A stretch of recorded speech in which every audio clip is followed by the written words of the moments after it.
From KJFM Louisiana Bowling Green, this is Eagle 102, broadcasting 24/7, 365. KJFM Radio, Eagle 102. Area high school football is on the air. Every week, Eagle 102 brings you the best of area high school sports.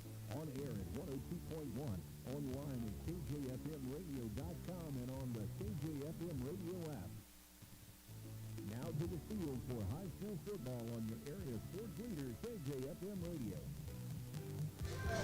Marion Everhart and Chris Grody in with you this afternoon from Hugh Dunn Field. So some people may be like, Hugh Dunn Field, that doesn't sound familiar and local. It's only an hour and a half away. Only, we had nothing better to do on a Saturday, so we thought we'd make a trip to make it. No, the state-ranked and undefeated Bowling Green Bobcats had a really weird schedule. Their very first week opponent backed out, so they moved the Louisiana game to the opening game and then had a hole to fill in week 3.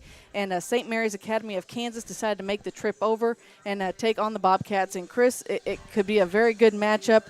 We're going to talk a little bit more about that during the Bowling Green Pharmacy pregame show coming up next here on Eagle 102.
Marion Everhart, Chris Grody with you here this afternoon. And, Chris, we were talking a little bit about St. Mary's of Kansas, and really this is their first or second year from 8-man football to 11-man football. Yeah, so I talked to their coach, Steve Varnado, who basically said that the academy is in the process of transitioning from 8-man football to 11-man football because the school itself is growing, which he gave great, proclamations to because they're a private school in a small town. He said, typically you see the private schools in big towns.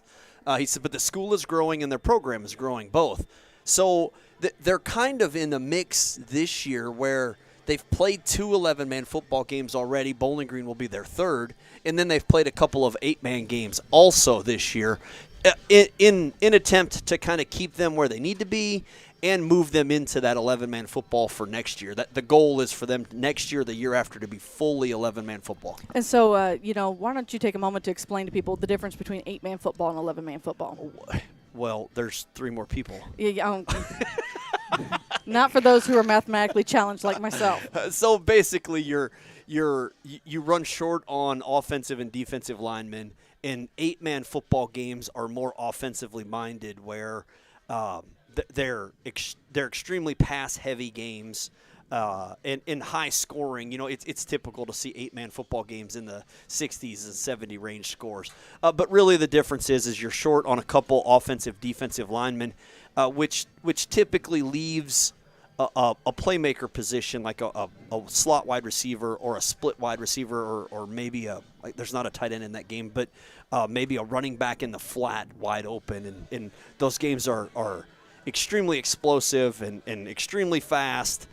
They can be fun to watch if you like offense and offense only, but they're not very defensive-minded most of the time. So I would say if I was a fan of this game, now we're the Bowling Green Bobcats, probably one of the things that I'm going to have to keep an eye out for is quick passes. Yeah, yeah, I think so. I think what Bowling Green will really – that's a great point. Bowling Green will have to watch for is something that St. Mary's Academy or the Crusaders are going to be good at, and that's where the quarterback may take a 3 or 4 step drop, 3 or 5 step drop, and if nothing's open quick, he may be looking to a check down receiver. So our outside linebackers, which would be a check down, would be like a wide receiver that's on a stop route or a running back in that flat or in a flare route, and our linebackers will have to be quick to recognize that. Chris Dewar himself made the comment that this team is going to have faster running backs than what Bowling Green has seen so far, faster receivers, faster backs. So that could be problematic for Bowling Green if they don't get that stopped or get on it real quick. But, of course, Bowling Green's talent on the defense side is not just up front. Their linebacker core is pretty talented too. And that's what I was getting at. Some people may think, oh, they're coming over to play this school out of Kansas. This could be a cakewalk for them, and not really. That's not really the case. No, and you and I know each other very well, and it's like the football movie, Any Given Sunday. That's right. You never know, except with the exception of we're on a Saturday. So any given Saturday, you don't know what's going to happen. Bowling Green could come out and just blow this just because they're not ready. But understand that is not what I think is going to happen. Correct. Well, and just reminding people, and we say it, Chris, we've said it for years, whether it's football, we normally say it football, but any game, any given night, any team can step up, and sometimes all it takes is one mistake. Well, yeah, and, Major League sports, we think we know who's going to win every game, right? Major League Baseball, Major League Football, Major League Soccer, and how many games are it, where you're like, holy moly, what just happened?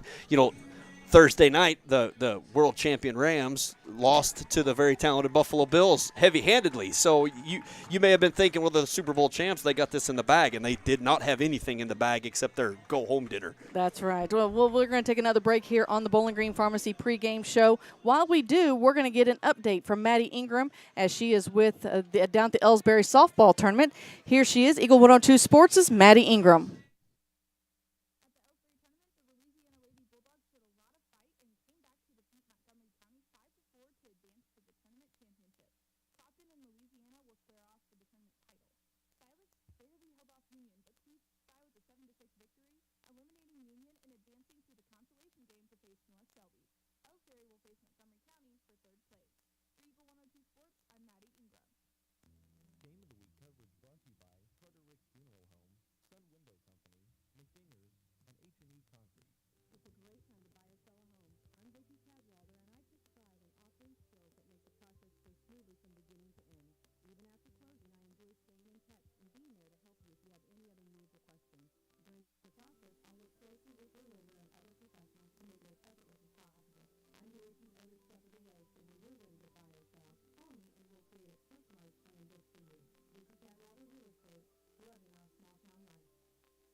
So, Chris, we've talked a little bit about Bowling Green being prepared for this St. Mary's team, a team that, obviously nobody has seen. There's probably not a lot of scouting video out there. So, really, I think focus is going to be one of the keys tonight. Yeah, I think what Bowling Green will have to watch for on a team that we've not seen anything of, in any, we, as all of us, they haven't seen anything of, is they're coming from an 8-man football front, so they're going to be, in theory, they will be a high-speed offense, looking to get rid of the ball quickly. The quarterback will take his reads and potentially keep the ball on quarterback draws regularly. So their quarterback is probably going to be a fairly athletic individual. Keys for the game, for all football games, are always control the line of scrimmage. Having walked down amongst both of this group of athletes, Bowling Green is a little bit bigger than the Crusaders team. They've got a couple kids on their team that are hosses, without a doubt. But Bowling Green, for the Crusaders to come out and win this football game, they're going to have to be extremely high-paced, fast-paced football, get rid of the ball quick, get rid of the ball deep if they can do that. And then defensively, they're going to have to control the onslaught of running backs that Bowling Green has because, as everybody knows, Marcus Starks is off the chains, unbelievable. Blaine, Sideshow is making a great run in his junior year. Dylan Dalton is unbelievable at quarterback running the ball. And then, they've got a couple running backs down at the JV level that haven't done too bad. Easton Orff and Dane Dunn both came in both of these games, and have, Dane Dunn in game 1 had 130 yards on 4 carries, and Easton is not a slack running back either. So the Crusaders are going to have the Crusaders are going to have much more to do to win this football game than what Bowling Green will. Well, we've talked about it all season long that Bowling Green came back in and basically restacked. They didn't even really have to reload. Yeah, that's right. We will talk more about it when we have the starting lineups for you coming up next as you're listening to High School Football on Eagle 102.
Chris, I believe you have the starting lineups for both teams for us. I do. We'll start with the visitor St. Mary's Academy Crusaders offense. At quarterback, I have Giuseppe Ozzuno. He is a senior. I have number 12, Greg Bollier, who is a sophomore. I don't know what position he's at, folks. I'm sorry. They didn't. They just gave us numbers and grades. Yeah, I have Roman Espinoza, Tim Tebow, and it's not the Tim Tebow you're thinking of. It's not the Tim Tebow? Well, not that I didn't see him out there. If it was, I wouldn't have been up here on time. Andrew Schmidt, Dominic Hoffman, Louis Palmieri, John Turner, Joshua Kniper, Tony Bollier, and Simon Drew will be the starting offense for the St. Mary's Academy Crusaders. And for your home team, Bowling Green Bobcats. And I think you have these names okay, right? I think I can do these. If I mess them up, you know where I live, most of you. At running back will be Marcus Starks. At wide receiver, defense is what I'm doing. So at defensive back, I'll have Marcus Starks. Defensive back will be Walker Chandler. Linebacker, Blaine Bryant. Defensive back, Drew Dalton. Defensive back, Brandon Gam. Linebacker, Gunnar Bryant. Linebacker, Bryson Brandenberger. Defensive line, Harrison Hunt. Lucas Jennings, Jackson Charlton, and Teddy Charlton will be your front runners for the starting Bowling Green defense. Did they happen to tell you who was going to be home and who was going to be away? Bowling Green's home. Okay, I assumed it was going to be home, but I didn't get the official word. So yeah, well, going by jerseys, I'm assuming Bowling Green is home, and I did hear that this was a Bowling Green considered a Bowling Green home game. All right, well, just double checking because I easily get distracted. I think I even walked in and asked that, and Coach Chance said that this was a Bowling Green home game. And again, would like to give thanks and kudos to Macon High School. Not only did they make today's game happen by allowing the two teams to meet here and play this game, they have been very courteous to us here in the broadcast booth. They have us set up with air conditioning and yeah, well, and to that too, I talked to both coaches ahead of the game, and one of the things that Coach Chin that said during getting his lineup and anything, words of wisdom to say before the game, one of the things he specifically said is he wanted to make sure that we gave a shout out to St. Mary's Academy for making a 4-hour drive to make this game happen. St. Mary's is not used to playing a school as big as Bowling Green, which made me laugh when Coach said that because I thought, gosh, it's as big as Bowling Green. Yeah, someone thinks Bowling Green's big. Yeah, so, and then Coach Chin specifically said, hey, look, I think we should probably give them some props for coming 4 hours to play a football game. Absolutely. When both teams could use it. And even better for those of us who might be a little on the selfish side that they came the 4 hours and we didn't have to. Yeah, I agree. And to be honest with you, Chris, we're playing teams that nobody has seen. And that is something that, some of the football coaches, softball coaches, basketball, all the coaches around talk about. There's a lot of teams that they see repeatedly over and over and over again, especially in the EMO conference. Right. And it's kind of nice to see somebody new. Well, it's from a Bowling Green standpoint, for any team, I 100% agree with you. For Bowling Green specifically, for the last 3 years, our schedule has been exactly the same. It's the same teams over and over again. And coming off of a big year for Bowling Green last year, to see we're playing the same people, it's like, oh man, and of course they're all local schools. Sure. We know people in each of them, so we know whether those teams have gone up or gone down. So I agree, playing a team we know nothing about is exciting. Well, and then hearing Chris Dewar say, hey, these are faster backs, faster receivers than you've seen yet, it's kind of like, ooh, what does that mean? Yeah, well, and we've talked about it, and every coach talks about it too, as getting this different look, these different game plans, these different angles, different coaching styles. Very important because once you get out of districts, you're going to start facing teams you don't see on a regular basis. Yeah. I think the Bowling Green, I feel safe that you could probably label it back in the District of Death. They had it that several years ago. At that time, it was District 6. I think it's District 5 now, where they added Palmyra back in. So you have Centralia and Hallsville. I mean, it's not like you don't have a lot of powerhouses. Clark County, I believe, is back in there. Yeah. So that district's going to be very tough to begin with. Well, and then with MSHA allowing schools to redistrict annually based on enrollment, that also creates a bit of turmoil. At least from a Bowling Green standpoint, where Bowling Green had such a great year and the senior class is looking to come out and get some redemption for the Lafayette County game. Well, bam, Blair Oaks is potentially a playoff team, and how Blair Oaks makes Class 2, I do not understand. But I know, and we have a mutual friend that her kids go to Blair Oaks, and we may have gotten some text messages or messages from them with little smiley faces on it. So if that happens, Tab will get a whole bunch of Bowling Green Bobcat stuff mailed to her, I promise. Yeah, and for her kids too. Yes, that's right, yeah. So we're about ready for kickoff. Here's the meeting at the middle of the captains are meeting. As you mentioned, Bowling Green will be the home team on the scoreboard this evening, and it looks like they're going to receive. Yeah, and I'll probably throw a shout out real quick to Josh Buffman And Heath Snyder, Josh Buffman is our referee or our white hat tonight. And Heath is one of his officiating crew members. I don't have everybody, but you're right. It does look like Bowling Green is receiving, so I'm sure they won the toss and have elected to receive. You know, I remember back in the day where if you won the toss, the first thing you did is you deferred to the second half. You know, I never understood that personally. There were a lot of teams that used to do that. I want the ball. I want the ball, and I want to score. And Chris, from years of knowing you, you always want the ball. That's right. It doesn't really matter if it's opening kickoff or the start of the second half. Yeah, that's right. I want the ball. I hope somebody defers and picks kickoff. Then I get the ball both times. Well, that's right. Which is funny because I'm going to throw a shout out. I was out on the Bowling Green sidelines last week taking pictures, right, against our Palmyra matchup. And there was a young gentleman that they pulled off of a special teams play. And I won't say which one it was, but I heard him say, "But Coach, I wanted to hit somebody. Come on, Coach, just come on." Yeah, I can imagine who that was. Yeah, I'm sure you That's probably. all he talks about is how you watch who I'm going to hit this week. Yeah. And he's one to watch. It is. So here we go. It looks like we've got everybody out there, and we're going to start right on time. It looks like Giuseppe Zuno, number 2, the kid that lines up for quarterback, will be back deep to kick for the Crusaders, and our usual 4 will be back to get the ball. He kicks short to the midfield, and it will go out of bounds for an illegal procedure. So Bowling Green will take the ball at about the 40-yard line, which, if you're a Crusaders team, is probably not what you want to start off with, giving Bowling Green good field position. Either way, we'll take it, right? Yeah, right. Yeah, whatever that is. That's right. Guess we better A little bit of trouble with the ball here. Well, there we go. They found it. Yeah. It's the big brown thing on the field. Poor officials, we have a tendency to give them a hard time. Yes, which we shouldn't do because it is difficult to come up with officials. It is absolutely difficult, and we do respect every single one of them. But honestly, most of them, if they were here, they would tell you the same thing. So Bowling Green is taking the ball at the 35-yard line. That's right where the ball went out.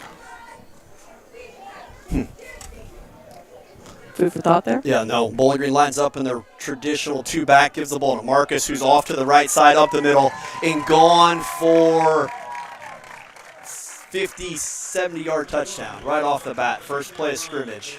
Marcus Starks gets that ball, cuts to the right side on that off-tackle misdirection play. He cut the ball back into the middle early and was gone. So we'll see. We saw Bowling Green last week start with just some extra points, staying away from the 2-point conversion, but it looks like we're probably going for the 2 points to start today. They kicked a lot of extra points last week. I think it became, we're going to make one before we give up on it, is what it became. My favorite reaction is when Dane made it. He finally was like, yes, here's a pass. Dylan on a rollout pass, short to Blaine for the 2-point conversion is good. So we start off with 10 seconds off the clock, and Bowling Green's up 8-0. And kind of gives you an idea of what the game's going to look like. So as you mentioned, only 10 seconds gone, and we've got a score of 8-0. Bowling Green leads this one. We'll be back with more high school football after this on Eagle 102.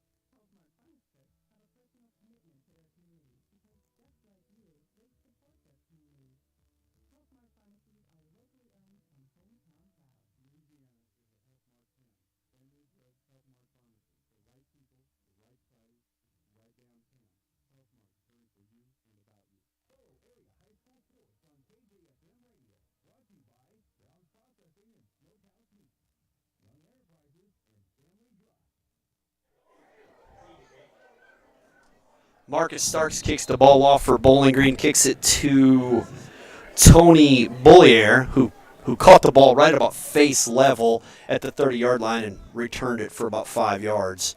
So we will see the Crusaders offense come out at about the, there it is, 33-yard line. That's what it looks like from my end. Again, 8-0 our score, 11:49 to play here in the first quarter. Bowling Green scored quickly there in the first. Crusaders are in a shotgun position. Zuno takes the ball, hands it to Bollier up the middle, and is tackled immediately by it looked like Harrison Hunt, Teddy Charlton, and Bryson Brandenburger, all three. And that's what St. Mary's is going to have to contend with all day today. Yeah, I think so. If that's the offense they're going to run. And we may see them trying to run an 11-man offense. We may see them just try to force this ball. But here they come out with 4 wide receivers and a single back shotgun on a bubble screen and broken up by machine gunner Bryant. The bubble screen, basically, the far nearest wide receiver to us, just comes down the line, and the quarterback tries to get it to him. But a little wobbly pass, a little rushed and missed. But Gunner was there, had that been tackled or caught. He was there for the tackle, had it been caught. Again, want to remind you that we are at Macon High School, so if you're tuning in via video and you see the big M in orange and black, that's why. 2 wide receivers shotgun. Zuno hands the ball off to the left side and tackled for a loss by Blaine Bryant. So it will be 4th and 12 for the Crusaders. Good pressure by the Bowling Green defense. And like you said, I think that's what the Crusaders are going to see all game long, because Bowling Green isn't going to let up. In their JV team, when they come in, they don't let up either. In punt formation, Brandon Gam back for the return. Good punt by Zuno. Gam's going to catch it in the air with running room. Makes a good cut. He's fast and tackled. Good tackle by 60. John Turner, good tackle. Brandon tried to cut that ball back across the middle here, and Turner came flying horizontal to the ground and made a good tackle. Yeah, and I know that there was a couple games in the first 2 matchups a couple times in the first 2 matchups that the opponent didn't want to kick to Gam. Yeah, well, he's fast. He's fast, he's short, and so he can hide sometimes behind these other players. And as you mentioned, he's fast. I got in trouble because I made the comment that he was fast like his mom, so apparently he's fast like his dad. So, yeah, handoff up front to Marcus with a big cut. Good block by Brandon Gam on the outside. No touch, downfield for a block, and then you'll be in for a touchdown from the 45-yard line. So a 55-yard touchdown for Marcus Starks with 10:39 left in the first. So 2 possessions and 2 touchdowns. 2 plays, 2 touchdowns. And again, it's that same up-front dive play that you see Bowling Green run a lot.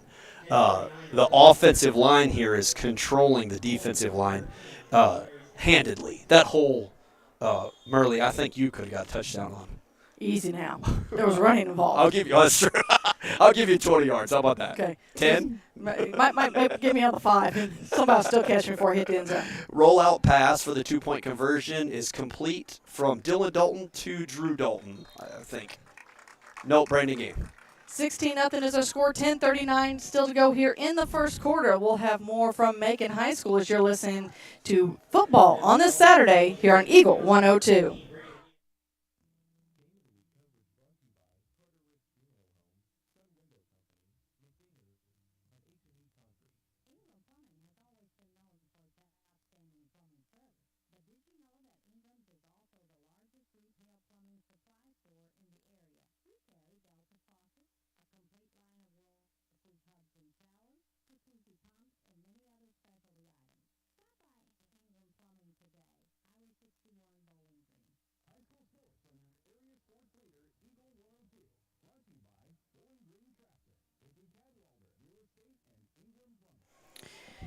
Chris, you'd say the Bowling Green up 16-0, 10:39 to go. That would be like, oh, this could be a long game. But last night, we saw it firsthand on Eagle 102 as Louisiana fell down early in the first half, battled back, and ended up falling only by 3. Yeah, by 3. Good job for the Bulldogs to fight like they did, and they've got some upcoming talent on that team, and they never gave up, and that's probably the bigger aspect of this. Easton Orphan on the kickoff with a good kick. The ball is caught midair.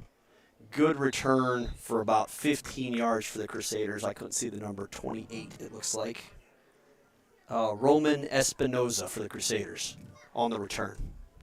So as we mentioned, they took on Father Tolton last night. The Bulldogs did. Again, got the loss on their home opener, but 34-31. But I think, as we were just talking about, the most important thing to highlight in that time is the comeback that they made. Well, I think the thing to take away there is tackle here by Teddy Charlton and Harrison Hunt.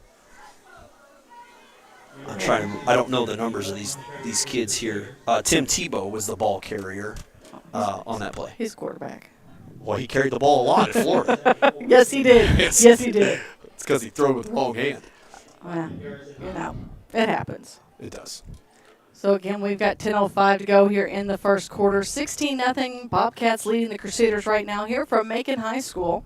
Zuno in shotgun with Tebow and Bollier behind him. A throw to the flat and the outside. It was overthrown. Incomplete. Be 3rd and 8 for the Crusaders coming up. And, we talked about wanting, that we may see some quick passes and some different running schemes from the St. Mary's, and they've kind of done that so far. They just haven't found one to get around this dominant Bowling Green defense. Yeah, and both passes from Zuno so far look to me like they've been rushed. It's probably they know the team they're playing. Everybody's talked about how good Bowling Green is, even for them. So he's probably a little pressured. He needs to just relax, good breath, and set his feet and throw the ball. He'll be all right. Back in shotgun, back to pass the ball. Oh, sack by Marcus Starks and Harrison Hunt, both from the outside. Marcus Starks in on the blitz on this near side. And it's funny that you say he just needs to stand there, because when you hear the footsteps of Marcus Starks and Harrison Hunt or Teddy Charlton or Brandenburg all coming your way, you want to get rid of it. Well, and you kind of saw him there too. One of the things that we see in high school football a lot here, we see with Zuno, is you saw it, and I know folks at home probably didn't see it, but he gets the ball, he takes his step, and as soon as he feels pressure, he's looking left, he's looking right, versus just moving up in the pocket. He got sacked behind the pocket. Had he slid up, he might have been able to run or get out of that. Zuno back to kick the ball. Decent punt, end over end. Brandon catches the ball, gets a good block up front, cuts left, cuts back out right, and tackled by a handful of Crusaders. Tony Bollier was the first to make contact, the senior, to stop Gam from advancing that anymore. But he got, a 10-yard gain, maybe 12? He did. And, just right on that 45-yard marker. And I think really we'll have to give a little kudos to St. Mary's defense. They've done a nice job of on the returns, getting in there and able to stop the run that kept Gam from going back to the end zone twice. Yeah. Good stop, good pressure, and good stop up front, because once Bollier got a hold of him, there were a handful of Crusaders there to make the stop. Roll out pass, good block up front. He's got to ditch the ball to Aiden Grody, who's got a first down plus a little bit more. Aiden kind of slips out on that block to block that defensive end and then slips off of him. And Dylan gets past that defensive end to get the completion to Dude and catch and run for about 12 yards. Yeah.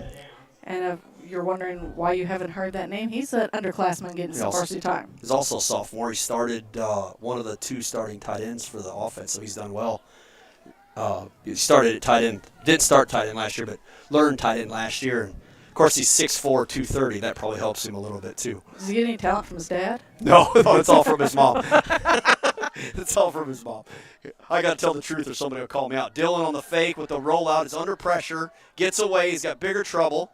Dumps it off to Aiden Grody again for a gain. Holding the ball, running downfield.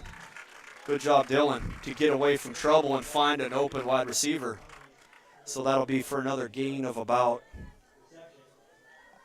10, 20 yards almost.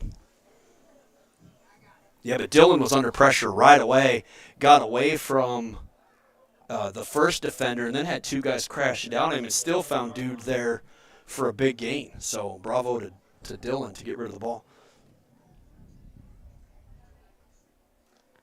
So, again, we've got 8:47 to go here in the first. 16-0 our score as Bowling Green's knocking on the door again. Yeah, they come out in their 2 tight end formation, and Dylan gives the ball to the up back, which on the right side was Blaine Bryant, sideshow, and he gains about 6 yards. Ethan agrees with me. Ethan Colbert doing the PA announcing next to us as he came over as well to help out with this game. Bowling Green in the same, give the ball to the up back, Blaine, and he just plows the kid over at the goal line for a touchdown. So the same play, but this is a little bit of a misdirection. Blaine's lined up on the right side. Dylan turns and gives the ball to Blaine coming to the near side for a misdirection, and Blaine's got 1 defender in front of him, and he runs that kid over at the goal line for a touchdown. So, here we are 22-0 with 8 minutes left in the first quarter. And I think I'm if I was going to be a betting person, which we know we can't because it's high school sports, but I would say probably after this first quarter, we'll probably try to see some of those extra point kicks. Well, and we've seen, and what I like already too is I've seen Dane Dunn is in the ball game right now, so he's already putting in some subs, gives the ball to Blaine Bryant up front on that strong side dive for the 2-point conversion, so 24-0. Field after this on Eagle 102.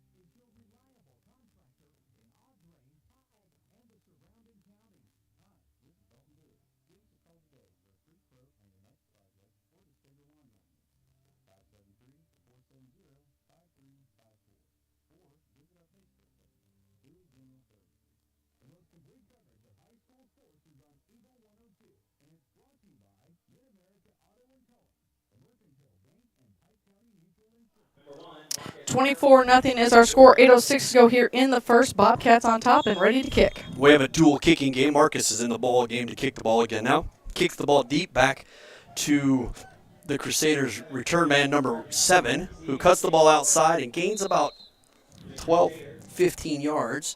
That was Sebastian Sargent, the junior, on the return.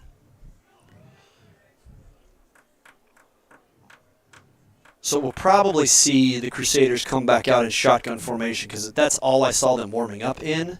Yeah, they didn't look like they went under center much. Yeah, and that's the only thing we've seen them do so far. And there's time there from shotgun for your quarterback to set your feet and get good throws. He's just got to be comfortable enough to do it. Here they come out in 4 wide receivers and 1 running back in shotgun. Oop, high snap. Zuno gets the ball. Kind of a misconnection on the handoff because of the high snap, and Zuno goes down for a loss of about 3 yards. And I wonder, Chris, if that shotgun also comes back out as, with the 8-man. You probably didn't go under center. No, you probably don't. I think you're right. I've not seen a lot of 8-man football games. The ones I have seen were all in shotgun. And it's just because of the number of people. Your quarterback's got the ball, so your defense is outnumbered, or it outnumbers your offense at that point. Quarterback keeper out of shotgun and a big tackle by Marcus Starks. Quarterback keeper, another loss of about 2 yards. Marcus Starks in on the blitz there for Bowling Green.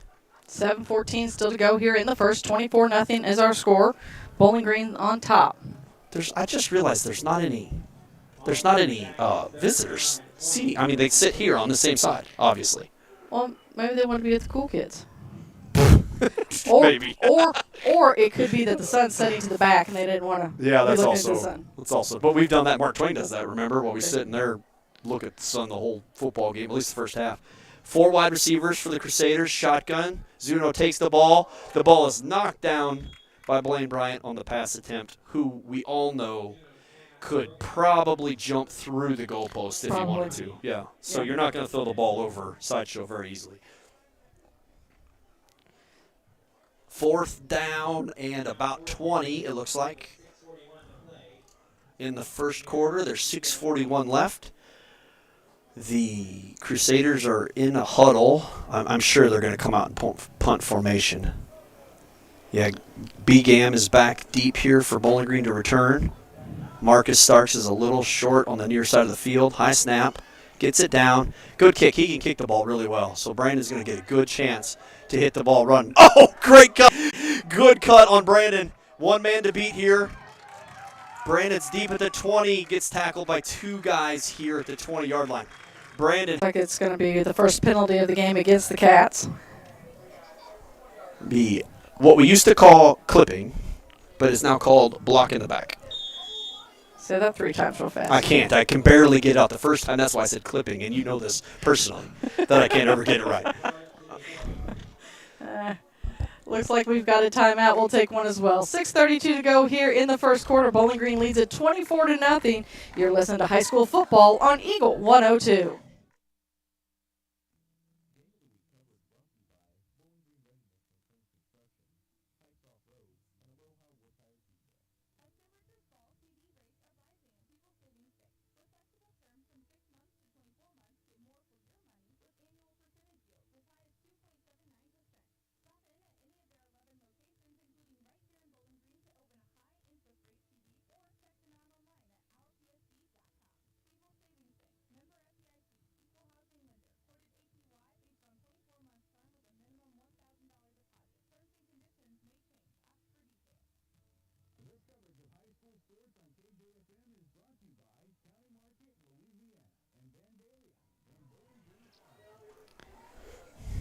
You know, Chris, we've talked a little bit about Blaine Bryant. You've heard his name a couple times already. One we haven't really said yet, but I feel like it's probably just a matter of time, would be his brother, Gunnar Bryant. Yeah, machine gunner. He's it'll be a matter of time before he says, before he does anything on offense. He's had a good player or two here on defense already where he broke up a pass. But yeah, Machine is a senior this year, and has been a factor in football since youth football. And man, he's really come on in the last couple years. He's always been good, but he's really come on the last couple years. Bowling Green comes out in a twin wide receiver and goes on two, which we very seldom see they do. But it's like every time they do, the defense jumps offside, so it'll be 1st and 5 for Bowling Green, who will probably come out and run the very same play here. So what I was getting at with that is, how cool is it to play, with your brother, when you could just talk about the Bryant brothers. Yeah, it's impressive. Blaine's just a junior, so he's got time left. Yeah, so the Bobcats come out in a twin wide receiver set, Dylan with a quarterback keeper for a gain of about 8 yards. It'll be Bowling Green 1st down. But I 100% agree with you that it's the is it Ben Cordes that does the picture? Ben Cordes, he does the pictures. He did some pictures of one of Machine's touchdowns last week, and the cool part was that the two brothers kind of did that high five or high jump together in the end zone, and that's really cool to be able to see them do that at the level of football that they're playing, because they're both playing very good football. We've seen the siblings a lot on basketball, softball, get to those big games, but very rarely do you get to see it at this level. Marcus in motion left. Dylan gives the ball off to Blaine up front, who looks like with forward progress will get back to the line of scrimmage, so it'll be 2nd and 10. Yeah, it's neat watching them both play in basketball last year too, and this year will be neat to watch them both play at the varsity level in basketball. Machine Gunner's got a pretty impressive opposite side layup to the rim, and then Sideshow is just a freak because he can jump unbelievably high to get rebounds and dunks, and it's neat to watch. Bowling Green comes out their twin tailback formation. Dylan gives the ball to the up back, Marcus up front. He's tackled after a gain of about 2 or 3 by number 80, Tony Boulier.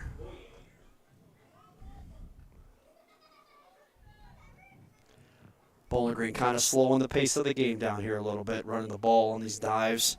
Dylan comes over to Coach Sinclair to get the play and runs back into the huddle. Talk about huddles coming up here in just a few moments. Same formation, gives the ball to the up back. Blaine Bryant. They call it the choir. Yeah, the choir huddle, yep. And it kind of reminds you of that when you're watching them out there today. Gets into where the cornerback and the safety were getting ready to tackle him. Instead of just giving a stiff arm, he kind of threw a punch, and he's got to be careful because that could be an unsportsmanlike conduct and get him in trouble. And it's not, maybe it looks cool in your mind, but it's not really necessary in a game like this either. Dylan on the quarterback keeper for the touchdown, gain of a yard. Bowling Green will score again with 4:03 left in the first quarter. We're at 30-0.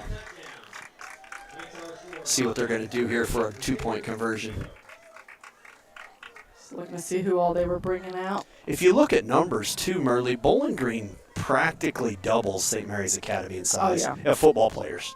And I mean just numbers. I'm not talking size, but just numbers. Who do we got? Dane Dunn out here. Looks like we're going for the and one. To kick the ball, so we're going for the PAT.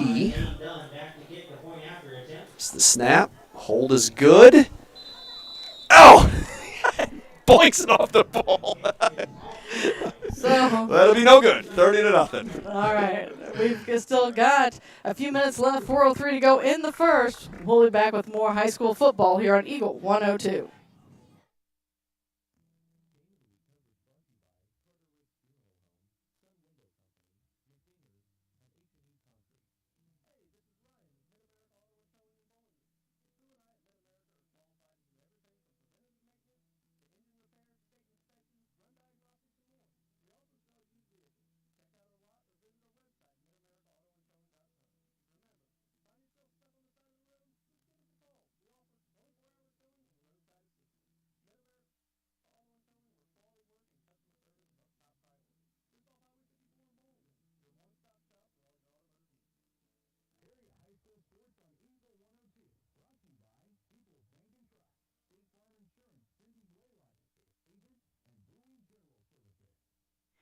Here at Macon High School, it looks like a Bowling Green's getting ready for another kickoff return, or getting ready to kick off.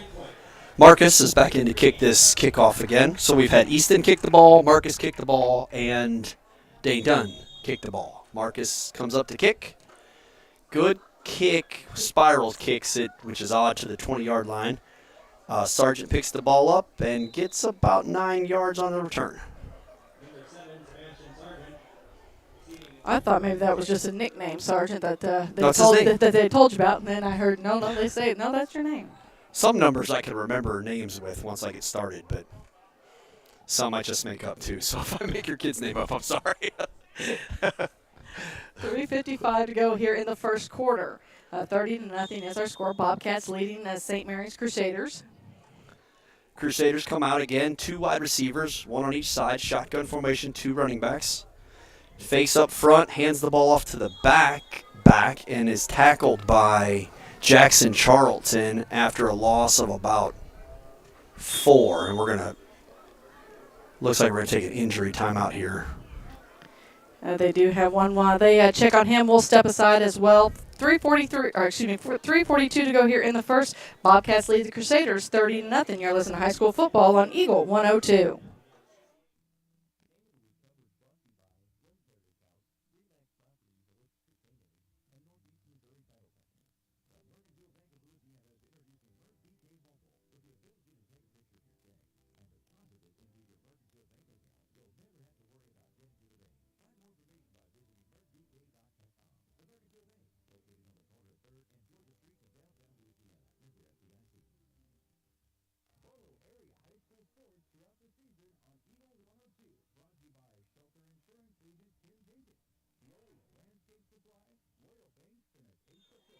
Well, it looks like Casey Sutton, who made the trip with Pike County Memorial Hospital, was able to take care of the gentleman, got him over to the sideline, and I believe I see him up walking around, so probably just a little cramp. Probably just cramp.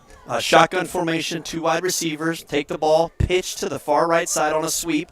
Sargent's out here on a sweep, and great pursuit by Bowling Green to cut that ball off to the outside. Sargent cut the ball back inside, and then he's tackled by, led the way there, Walker Chandler and Teddy Charlton. So good. They're trying to do things that Bowling Green's defense is pretty good at right now. Murley's, shutting down a sweep.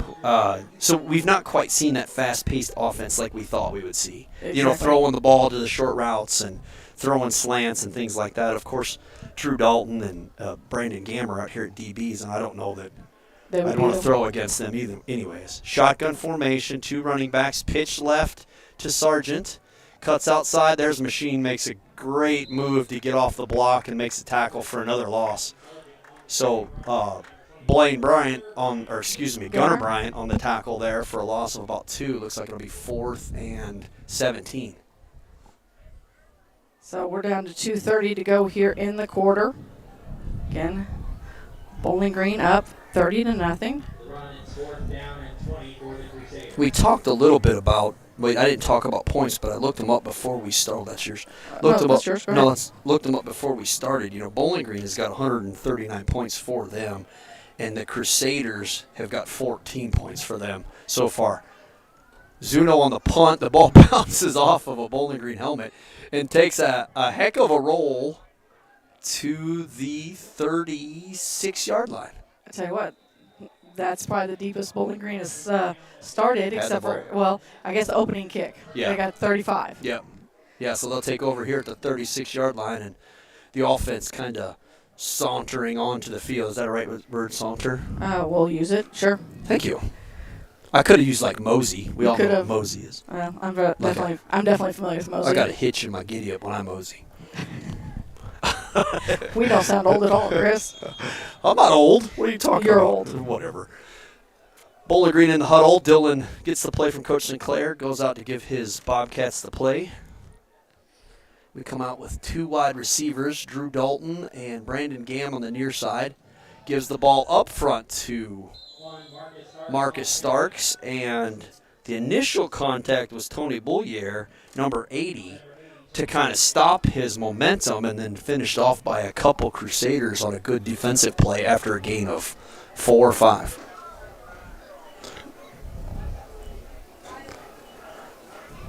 He seems kind of quiet today, doesn't it? It does, but we have an awesome press box to be in. That's true. And really, the rowdy fans that we're used to.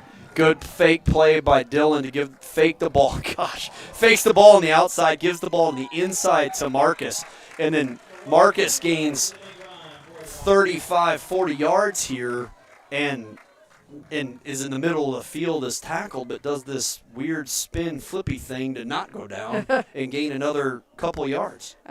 We'll see if we can put that as an official play Yeah, there. spin flippy thing? Yeah. I think that should be NFL description, personally. I agree. You'd think at this point the Bowling Green cheerleaders would be like, please don't score. That's right. Yeah, I agree with you. They're doing fall jumping down. Dylan on a reverse out, gives the ball to the back, which is sideshow. Blaine Bryant, who makes a cuts outside, makes a guy miss on an arm tackle, and gains 24 yards for a touchdown on a run. We've got 1:05 to go here in the first quarter. And that touchdown makes it 36-0 in favor of the Bobcats. The cheerleaders will wait for the point after, and then they'll start the jumping jacks. You know what that means, though? Sure. Running clock. Second half. That it does. Unless something else happens. See, I feel like he doesn't take enough steps. Pull down. And get. Oh, just in. The kick is good. They ain't going to come get some love from his team, so we're at 37-0 in the first half with 1:05 left, or first quarter with 1:05 left. The Crusaders will have the ball when we return as you're listening to high school football on Eagle 102.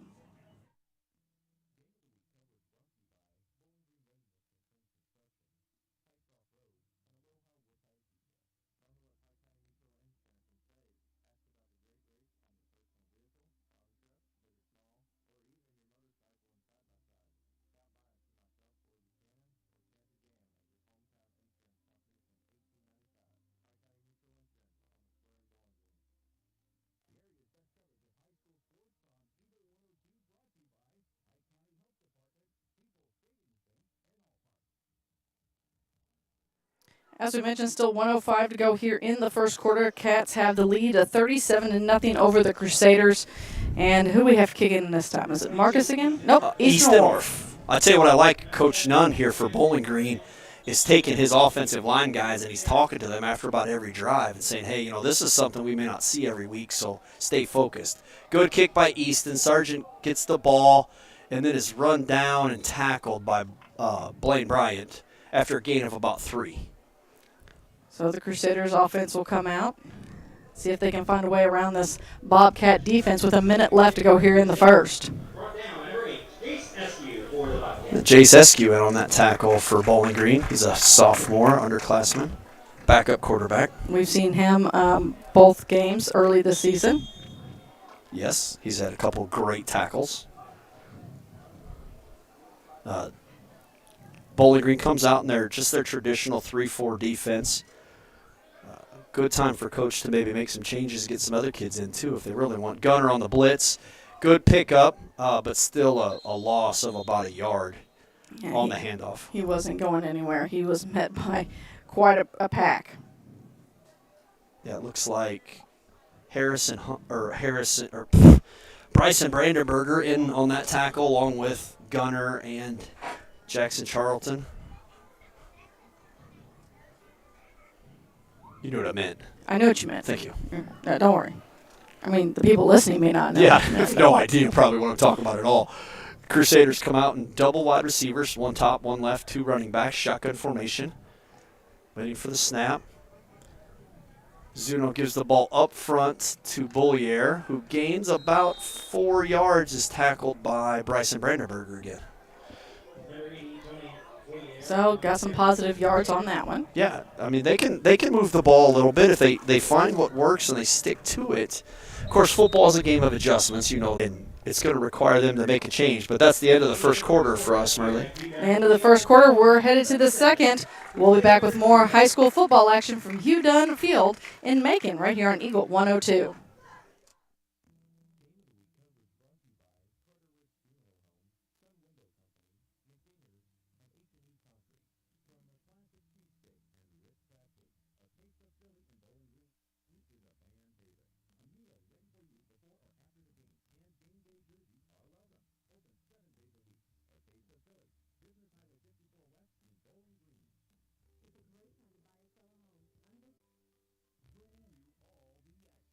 We start the second quarter. The Bobcats lead the Crusaders 37-0, and Chris would They move the ball from that shotgun formation. Their main ball carriers, and he lines up in a shotgun running back position, right in a traditional halfback position, 3 or 4 yards. It's 3rd and 8 now for the Crusaders. Yeah, 3rd and 8. They're shotgun. They give the ball. See, there's that hesitation that we talk about. Bollier got the ball that time. Ball as a running back. You've pretty much lost, number one, all your momentum, and then you're already behind the hole and you can't catch up. So Bollier gets that ball on the handoff, sidesteps, and then is tackled by a handful of Bobcats. You have to hit a hole in football as a running back going downfield. Yeah, you got to be going. Kick is high and short. Calling for the traditional rocket or fire or booga booga, whatever you yell nowadays, and the Crusaders will down it. I see you looking at me.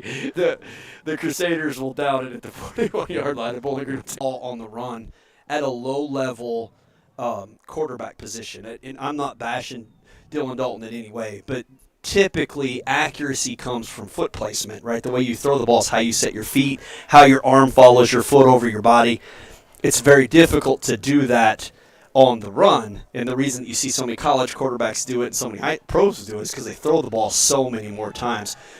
Twin formation, it gives the ball to the up front, Marcus Starks, who gains 25 yards, and I don't know how he wasn't tackled at the 50-yard line, but gets out of everything and gains another 10 yards out of it. Easy. He did Marcus Stark things. That's exactly right. He would be one of the typical running backs that can hit a hole in a weird position and still typically make a pretty big gain out of it. You know, the key there is, as we've talked about a lot, is to keep those feet moving. That's right. Yeah, keep moving forward. Yeah, even if you hit a pile, you keep churning with those feet. Keep pushing. Comes out twin running backs, fakes the handoff, pass to Marcus in the flat, and typically that's not a good tackle one-on-one. That's going to be a touchdown pass for Dylan for 34-yard pass. He fakes that ball, Marianne, to his right side, takes a couple more steps, sets his feet and looks back left, and there's Marcus in the flat or in a wheel route all by himself. Yeah, I was going to say, he was all alone. And a couple defenders that he, with his speed, easily gets past easily. With his speed and his size, and like you said, we can't bet, but if I were a betting man, I would bet on Marcus Starks all day long against the DB out in the open field. Absolutely. So we're going for the PAT again. Nope. Flood pass. Jace has got the ball. Is going to basically just walk in for a 2-point conversion. So Cats take it now 45-0, 10:36 to go here in the first half. It'll be Crusaders ball when we return here on Eagle 102.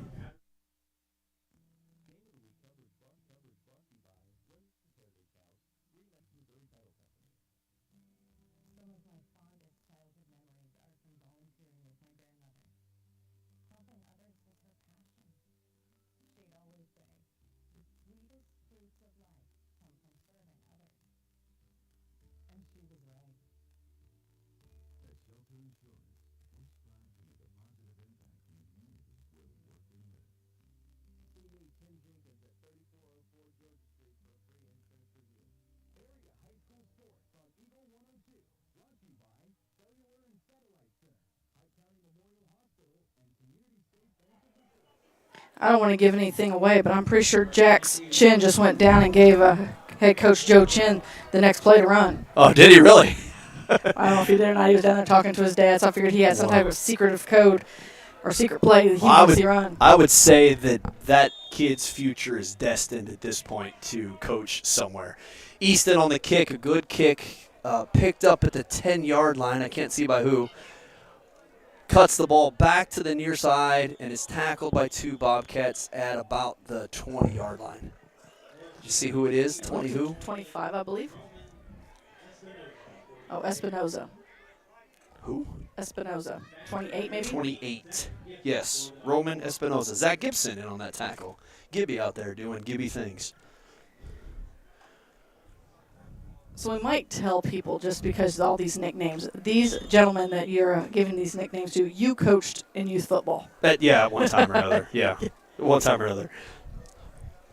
He didn't just sit up here and all of a sudden come up with names. I wish I did. And some of them come from when they were in youth football and I was calling the plays over the announcement for plays. Pass to the far side. Espinoza on the catch from Zuno. And he was tackled, I think, right at the line of scrimmage, unless they have him lose a yard. They're going to call 2nd and 10.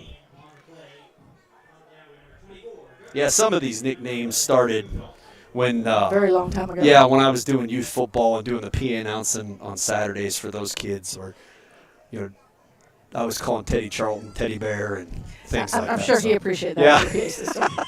Yeah. It was pretty funny when I called him that the first time because he was actually kicking the ball, and he looks up at me and kind of holds his hands up like, "What are you doing?" So we're coming out twins at the top of the field, shotgun. Zuno with the fake to the right, rolls out. He's got all kinds of trouble, so this is some sort of a screenplay that was completely busted up for the Crusaders. And really had to throw it away to avoid the nice sack in the back there. 9:36 to go here in the first half. 3rd and 10. Bobcats on top of 45-0.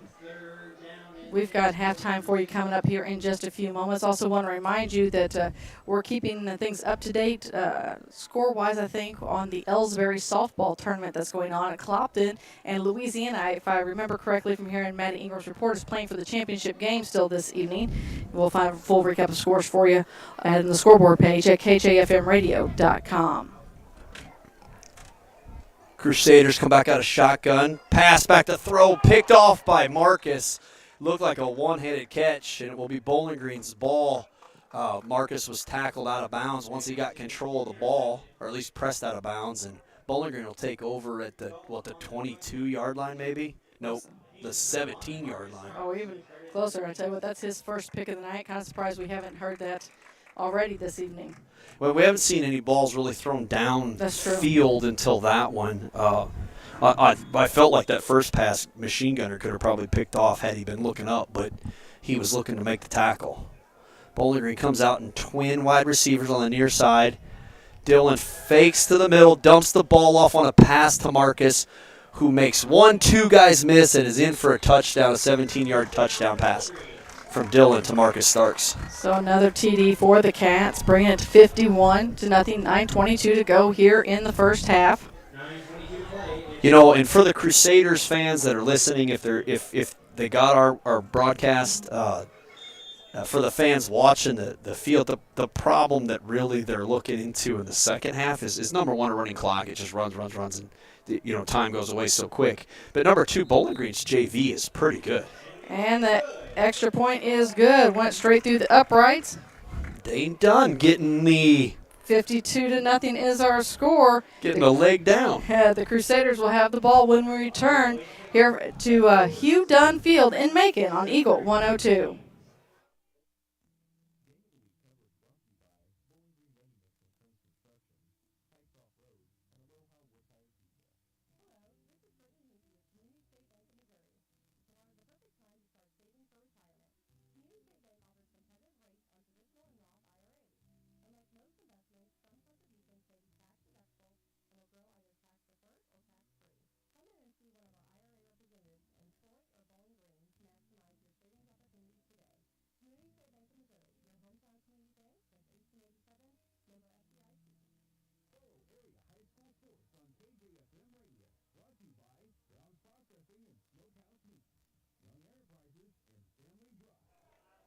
So Michael Starks back to kick it again. Yeah, at the 40-yard line, Marcus is back, kicks the ball wrong-footed. Wrong-footed. Yep, kicks it with his left foot. He's a right-handed kid. Great kick back to about the 10-yard line. Fielded by the Crusaders, number 32. Oh, tripped up by Drew Dalton at the 20-yard line. So about a 10-yard return. Had pretty good movement there for him. Who was the return man, Merle? 38, 32? Tim Tebow? Yep, I believe that is correct. Yeah, had pretty good movement going, and just Drew came in and made a good tackle. Run into that pack of Bobcats. Big defensive line out there now.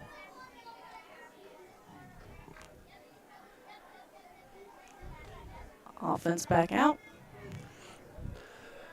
Come out in twin wide receivers, shotgun formation, two running backs. Zuno with the snap, gives the ball to his back, tries to cut the ball back, and Aiden Grody on a tackle for a loss. Pretty good tackle that running back tried to cut the ball back to the right, and dude was just too big for him to get away from. He's got a wingspan of a truck, it seems like.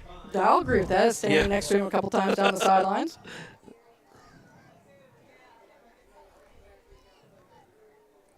Again, we do want to give a shout out to the St. Mary's team for making that long trip today and making another long trip back this evening so that Bowling Green will have an opponent. Well, they're transitioning to 11-man football, and this is a very good group of kids playing for a Bowling Green team. Twin wide receivers, 2 running backs, hand off to the back running back, pistol back, and a gain of about 6 yards, it looks like, for Tim Tebow. Am I right? I'm right. Go. He likes it when he's right. I do like it when I'm right. Thank you. And I like it when you say it out loud. And On the air. Lots of people would say, Marion said he was right. I'm going to go home and save this one. Oops. Went the wrong way so 3rd and 12. 3rd and 12. They come back out in 2 wide receivers, top and bottom of the field. Shotgun formation, 2 running backs. The snap gives the ball to the back, who is tackled after maybe, it looks like they're marking him 4th down back at the line of scrimmage. So 4th and 12, it looks like. Brandon Game's already working his way back for the punt.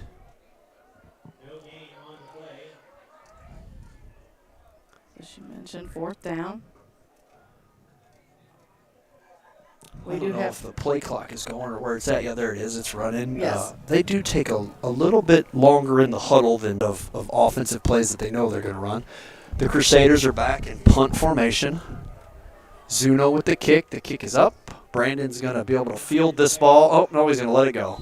Couple bounces, and it looks like it went out at about the 49-yard line. So Bowling Green will take over. 7:03 left in the second quarter, up 52-0. We'll have your Cellular and Satellite Center halftime report coming up, but we have an officials timeout right now for water. It'll be Bobcat football when we return here on Eagle 102.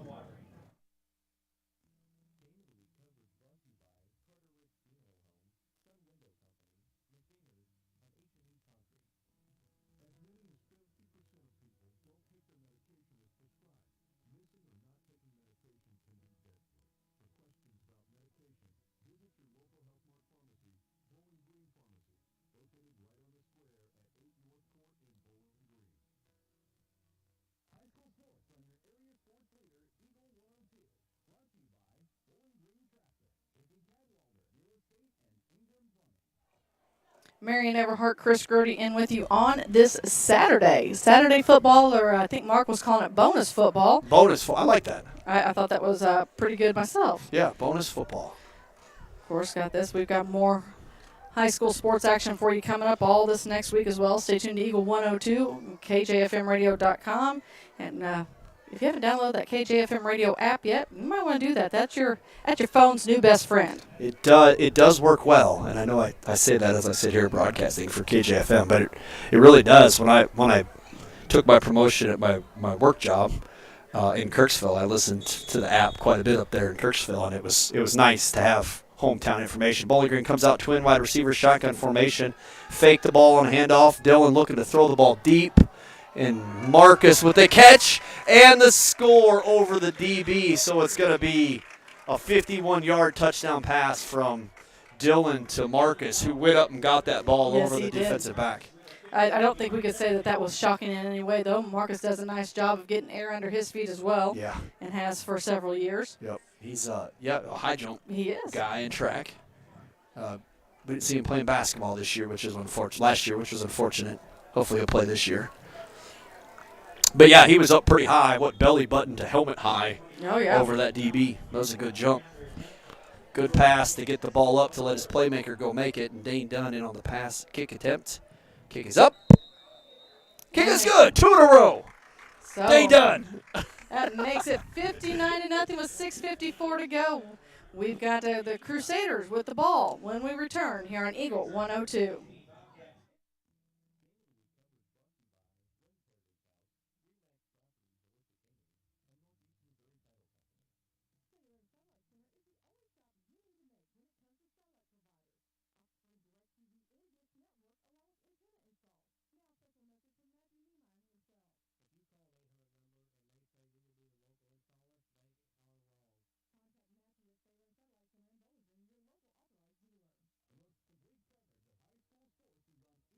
know that we're at Macon. Yeah.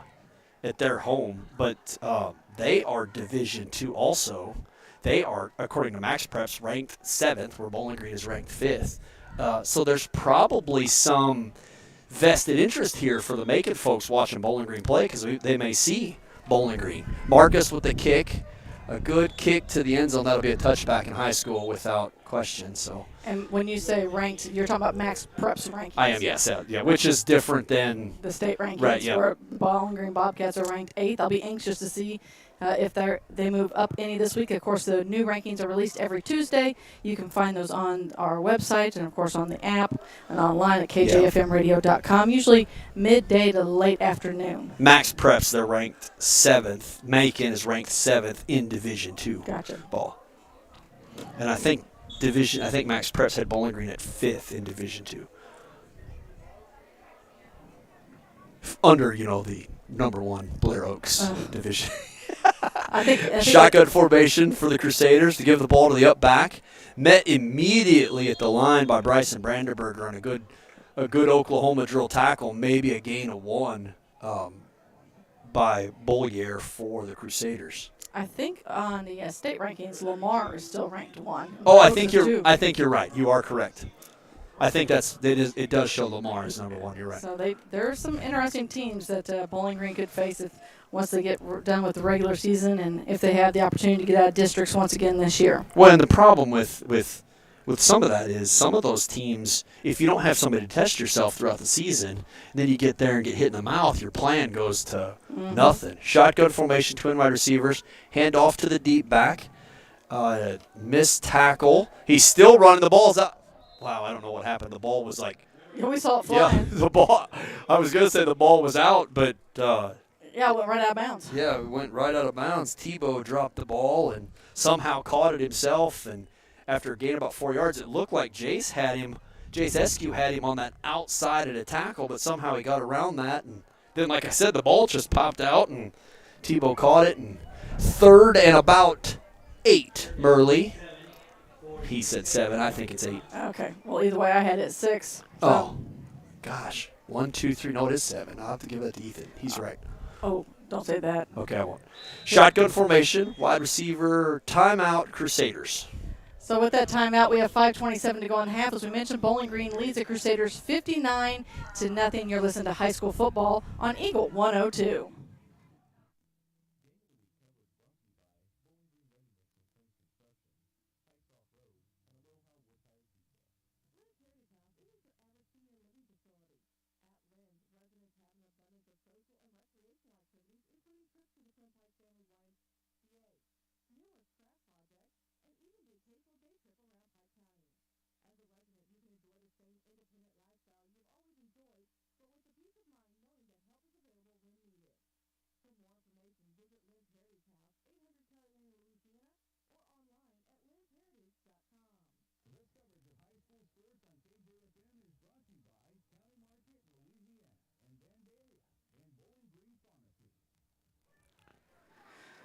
Out of the timeout, Bowling Green still has the lead at 59-0. 5:27 to go in the half. It's Crusaders' ball. The Crusaders are coming out in their shotgun formation. 2 wide receivers, 2 running backs. The snap gives the ball to the back. Machine Gunner and Harrison Hunt on the tackle. Maybe a loss of 2, maybe 1. Yeah, so we're going to have to see the Crusaders try to push the ball in the middle, because they're trying to push the ball outside. And it's just not and against Bowling Green, I mean, their entire football team is good, but probably their stronger parts are going to be that outside attack where you're running the ball. So we'll probably see the Crusaders come out and punt. Brandon's already back here kind of waiting for the kick. Last time I got to just about the 50-yard line. They are in punt formation. Zuno to kick the ball. Brandon's chasing it down. Good bounce. He takes it on the run. Tackled after a gain of about 10 and loses his helmet. 76. Josh Kniper on the tackle.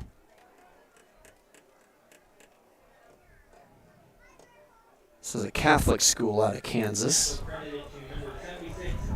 So, remind me, Chris, does Gam have to come out for a play since he lost his helmet? I mean, in the pros, that's a yes. I'm not well, sure about high the only school. reason why I ask is because I was pretty sure that in that opening game between Bowling Green and Louisiana, Yeah, he's out. Walker Chandler's in at receiver. So a player had to come out as well.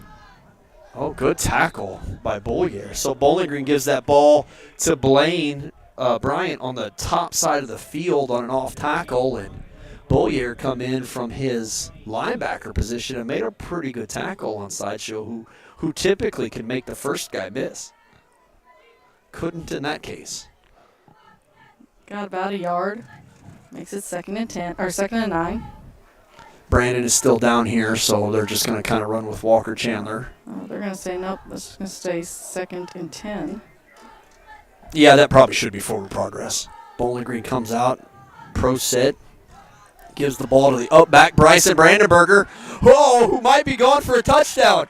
Oh, tackled at the 2-yard line after a gain of 44 yards. A great play. Gets the ball just on the dive from that up back that we see Marcus and Blaine run so often. And Bryson was off to the races, yes, almost had him a TD. That would be Water Hose if we're looking for a nickname for him. That's what he was called during youth football. I was hoping to see him do a little dive there at the end. I was kind of hoping to see him dance. Yeah. Dylan gets the plays, running back out for, what are we at, about the 2-yard line, maybe the 1.5 yards here for the ball. We have just a little under 3.5 minutes to go here in the half. Same formation. And that'll be Bryson Brandenberger on the same play for a 2-yard touchdown. Make it 65-0 currently. Bowling Green leads this one.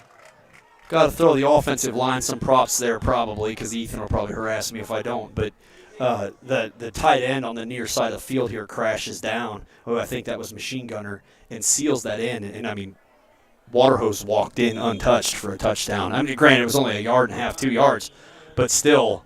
Yeah, when your line can keep you from not getting touched, that's how running backs lasted deep into the playoffs and championship games. And that extra point was good again. 3 for 3, 3 in a row, I mean.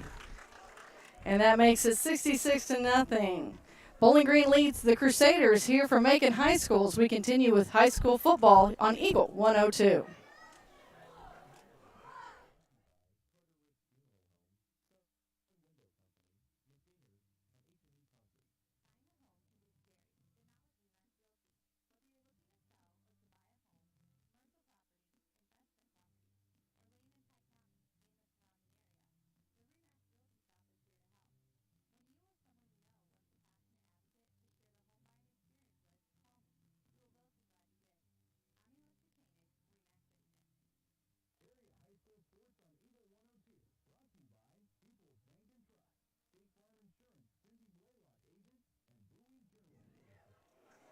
Chris, Ethan Colbert just gave a stat out about the number of points Bowling Green scored so far.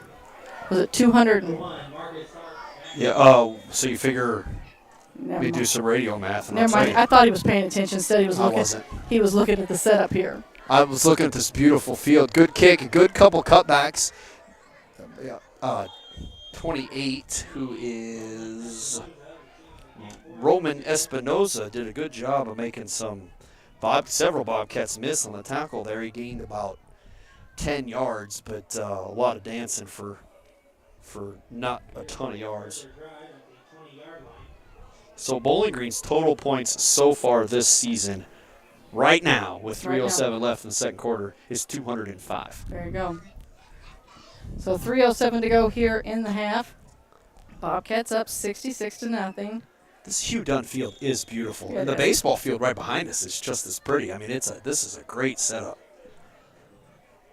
Crusaders come out twin wide receivers to the near side of the field closest to us. They're going from right to left.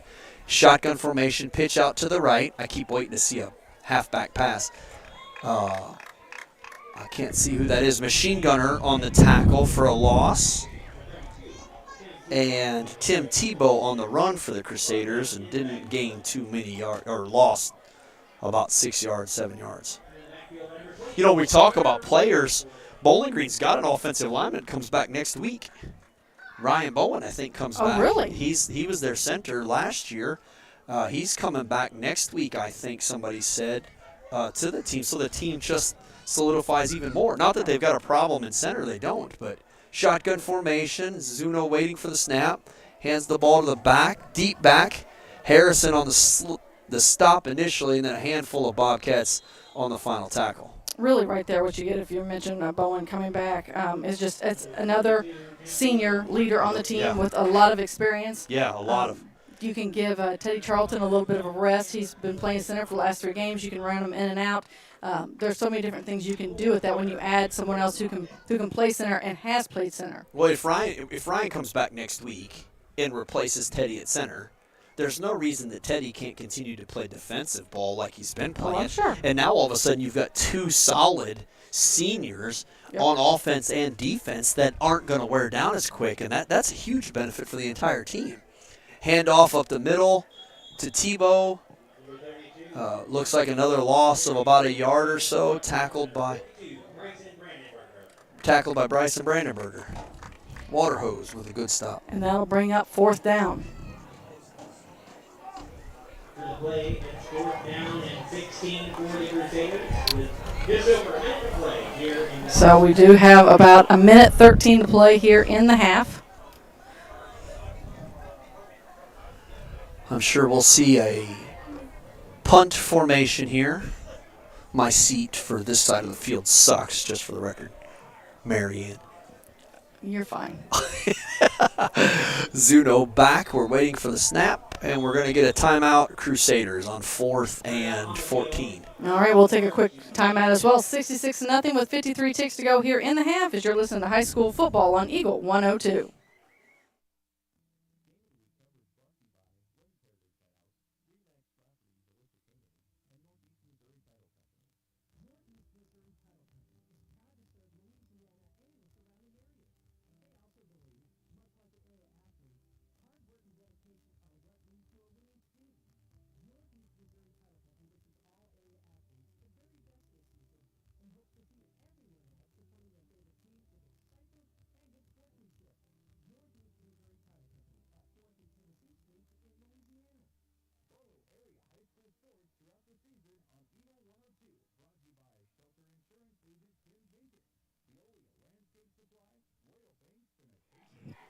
Folks, don't let Chris lie to you anyway. He's calling football on a Saturday. He's in his happy place. That's true. That's very true. Bowling Green, Crusaders are coming out of their timeout. It looks like punt formation. Zuno gets the ball, does punt it. Good kick to this near side of the field. They'll down it at the 44-yard line where Bowling Green will take over on offense. And they've got 53 ticks to go here in this half. And then, of course, we'll have your Sailor and Satellite Center halftime report coming up. Again, you want to keep up to date on scores and updates, visit the scoreboard page at kjfmradio.com. We'll continue to pass those along. I believe I got the notification that the Louisiana-Clopton championship game at Ellsbury is getting ready to get underway. We'll have both of those teams upset higher seeds. Clopton upset Ellsbury earlier today, and Louisiana upset Union. So it sounds like there's some competitive softball going on at the Ellsbury tournament. So Dalton waiting for the call from Coach. He wants the refs calling for the clock to be run down to 30. Oh.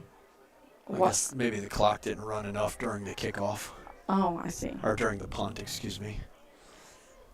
So they're running it down, and then they'll begin. So 30 ticks as Dalton heads back out to the huddle. Now they signal. There's the whistle to start the game or continue the game, however you want to. Start the game clock. Yeah. Bowling Green comes out and a double running back. Sideshow's got the ball, makes a guy miss in the middle, makes a guy miss at the top of the field, and I can't imagine anybody's going to catch him. But his big brother, Machine Gunner's up there lead blocking for him for a touchdown, for a 44-yard touchdown carry by Sideshow. And that took 12 seconds for Blaine Bryant to make his way into the end zone from handoff to stepping across that line. And you think, gosh, 44 yards in 12 seconds, but he ran near side of the field, middle of the field, far side of the field. So it was a little bit more than 44 if you're actually putting a clock on If you it. count the distance, yeah.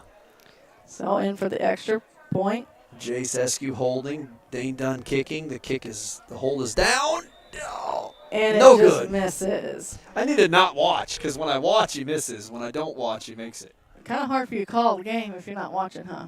Well, you could call that one. I think I can You set handle me it. in the corner. Well, baby's supposed to be in the corner. No, I think it's nobody puts baby in the corner. My bad. So 18 ticks to go here in the half. We'll keep it right here until we head into halftime. Bowling Green Bobcats lead the Crusaders 72-0. And I'm looking down at these cheerleaders. There's 4 of them here today for the Bobcats, which is great to see them here and out and about here performing for the crowd because there is a nice crowd on hand. But more importantly, 72 more jumping jacks for them. I'd be anxious to see if any of those cheerleaders are going to meet the players as they head off the field here at halftime, tell them to knock it off. Yeah, They're tired of jumping jacks. If I were the cheerleader, I'd probably be throwing stuff at them. Hey, enough with the touchdowns. My calves need a break. I don't know that you look good in a cheerleading outfit. Guys wear different outfits, Marianne. I don't got to wear the skirt. Good grief. I was talking about the guy's outfit, too. Good Lord. Oh, radio. Don't say nothing. Radio. That's right. Yeah. See, I have to say these things when you're restricted to That's what you right. say. Easton Wharf with a long kick in. Great kick. Fielded at the 4. Crusaders come in, cut the ball back to the near side. He's tackled at about the 17-yard line. So they've got about 9 seconds to work some magic here, the Crusaders do. Chayton Ream doing his freshman duties, running out, getting the kicking tee for the team. Good job. I still think Jack's chin's down there telling the players You what think to do. he's calling plays? I think he is from behind. Holy moly. Well, if he's anything like his dad, his future coaching might be pretty good. Might be a good play call. Yeah, it might be a good one. Shotgun formation gives the ball to the up back. Tackled immediately by Dude Grody for the Bobcats for no gain. 2nd and 10. So Aiden getting in on some defensive tackling there, and that's going to be the end of the quarter. We are headed into the Cellular and Satellite Center halftime report with Bowling Green Bobcats leading the St. Mary's Crusaders 72-0. Your halftime report coming up next on Eagle 102.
Marion Everhart, Chris Grody here at Macon, where the Bowling Green Bobcats lead the St. Mary's Academy of Kansas 72-0. And Chris, what we've seen is basically what people have come to know as Bobcat football. Yeah. We've not seen anything different tonight today that we haven't seen pretty regularly on the football field. There's a few more pass attempts tonight from the offense, which is probably a good idea because they need to know that they can do that for late season football.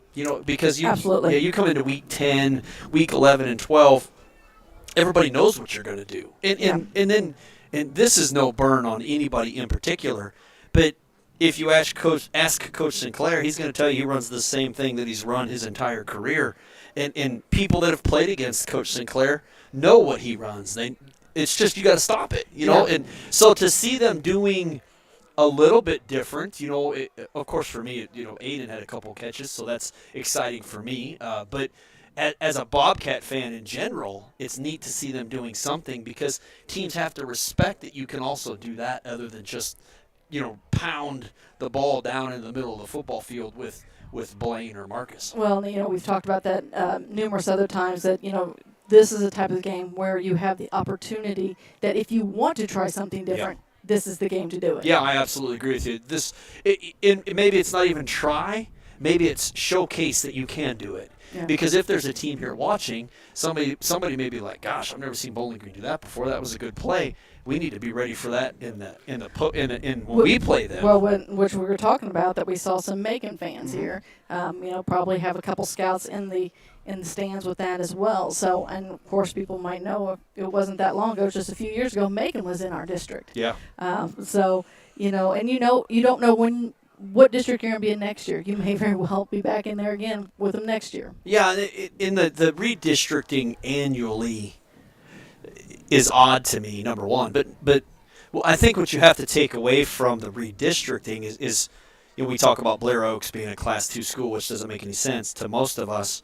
But we also have to consider that some of the reclassification is occurring because there are some smaller schools going to 8-man football. Yes. Unlike St. Mary's, who's coming up to 11, they're going down to 8-man, you know, because people are tired of getting beat 70-0. So they go down to this 8-man football. They get more kids to play. They're not taking, you know, butt whippings all the time. We're seeing a lot more in our northern schools in the area. Our more rural schools. North Shelby, who is very successful with the 8-man football. Right, and they were not very successful there for several years. I mean, they went winless for several years in a row, and then they switched to 8-man and are, I don't know what I want to say dominant, but are pretty good, pretty heavy in 8-man football. So that is going to affect some of the reclassification as well, because as those smaller schools drop out of Class 1 and go to 8-man football, well, then the trickle effect occurs. Absolutely. Right down into those Class 2s,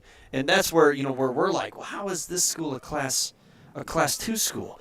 And maybe they're not, because I have a hard time believing enrollment at Blair Oaks is equal to enrollment at Bowling Green. I don't know. It's out there on the outskirts of Jefferson City. So you think that Blair Oaks has more? No, I think they would have more. And somebody could very easily say, well, here are the numbers, and I could be wrong. We could go on a mission and look. Yeah, I just, to me, I mean, you know me, like you, I grew up in Bowling Green, so I know that size of that town. And maybe I just have an assumption that Blair Oaks is bigger than it is. Maybe I'm wrong, but I think it would be bigger. And if they're a small school like us, they darn sure produce some sports teams. They do. And I think what a lot of people don't know is with Blair Oaks, they are on the outskirts of Jefferson City. Mm-hmm. So, you know, if in Jefferson City, what, Class 5, Class 6? What's Hannibal? I don't know. Their same class as Hannibal. 5, No, I don't know. I think they're 5, they're 5. And I think Troy's 6. So, okay. So you know, they're the same class. Jefferson City is the same class as what Hannibal is. And so you think about that. Kids who think, oh, that's too big, I'm never going to get to play on that football team. Well, I'll tell you what, we'll just send our kid to Blair Oaks. Yeah. And they're kind of, I don't want to say out in the middle of nowhere because that doesn't sound very well either. They're not like a... Right, because Bowling Green is in the middle of nowhere. Yeah, true. I was going to kind of compare it to Clopton, where, you know, it could pull in from really out in the middle of nowhere. Could pull in from several different directions. So they are one that's hard to tell, but like you said, they have produced such good football teams over the years. I think it's safe to say that anybody who's in the class with Blair Oaks dreads them being there, and everybody who doesn't have them in their class is thankful for that year. You know, with this game today, St. Mary's, you know, they've not put any points up. They've not put many yards up at all. But I talked to Coach Varnado before we started, and he kind of made the point to me. He's like, "Look, I know what we're playing here." Yeah. But he expressed to me that he has to have these 11-man football games. You know, it's like these 11-man football games are important to us. if we're going to transition. Yeah, you kind of got to take your bruises with your big wins too, but he was more concerned with the transition and playing Bowling Green. But again, he called Bowling Green a big school, and you know, we chuckle at that. Yeah, I did chuckle at that. Yeah. Real quick, Ethan Colbert kind of handed us some numbers here. Is this through the first 3 games? Okay, Mish's enrollment numbers. Blair Oaks has 346 and Bowling Green has 299. So they're a little closer than we thought. A lot closer than we thought. Yeah, you're right. You can look that up pretty quick, as we've heard Ethan do a couple different several times looking scores up. We have 8:05 to go here in the half. We've got more on the Sailor Satellite Center halftime report for you coming up. 72-0 right now as the Bobcats lead the Crusaders on Eagle 102.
Well, got a quick update for you at the Ellsbury tournament. The championship game is going on right now. It's in the top of the third right now. Clopton leads Louisiana 1-0. There are runners on second and third for Louisiana at the moment. I don't see any outs just yet, but we'll keep an eye on that again. So right now, Clopton up 1-0 over Louisiana, currently in the championship game at the Ellsbury Invitational Tournament. Here at Macon High School, we've got a 72-0 score as the Bowling Greens are leading St. Mary's Academy of Kansas. And Chris, second half, I think will probably be safe to say we'll probably see a lot more of the JV squad. Yeah, I think so. I mean, that's typically that's what Coach Chin and them have done for the first 2 weeks. Yeah, in last year a lot too. That's what we saw. Bowling Green would get up pretty heavy-handedly in the first half, and then the JV would come in and run the second half. That's good because, Coach needs to see what he has underclassmen-wise for the future. He also needs to know what he has for potential injury during regular season. I think with what you've got going on here, I think he would be safe to put in complete JV and let them run the second half. But, of course, that's completely his call, of course. Well, we talked about, seeing what you have for this and what you have for that. But to be honest with you, it's varsity experience. You're playing kids who are bigger than you. They're older than you, regardless if it's St. Mary's or it's Blair Oaks. Right, I agree with that. But having said that, I think I'd like to see not that I want to see a crazy score. That's not why I'm saying this. But I would like to see Bowling Green, even last year, had played more of their varsity kids through those first few weeks of the season, Right. and then give them rests later in the season. If that play them heavy week 1 through 5, and then give them breaks when you're up big like you are, weeks 7 through 10. Yeah. Because, week 8, week 9, week 10, that's valuable rest time when you're going into the postseason to play teams that you're going to need some of your big guys. And I don't mean big guys, but some of your starters. You're like you talk about your offensive lines, your defensive lines, the boys who get in the trenches and get pushed around and sprain ankles and pull muscles and the ones that we don't get to talk about a whole lot. Well, yeah, that's true too. But remember that last year at Higginsville, the Bobcat team was they were just worn out. They didn't really get outplayed in football because at halftime they were only down a touchdown. And then it was after that it was all Higginsville, Lafayette County, because they didn't necessarily have more players, but they didn't play as much Ironman football as what Bowling Green did. And I think that the main starters for Bowling Green were just worn down. Had they had some breaks the weeks before that, in those later games, I think that might have been revitalizing for them, if that makes any sense.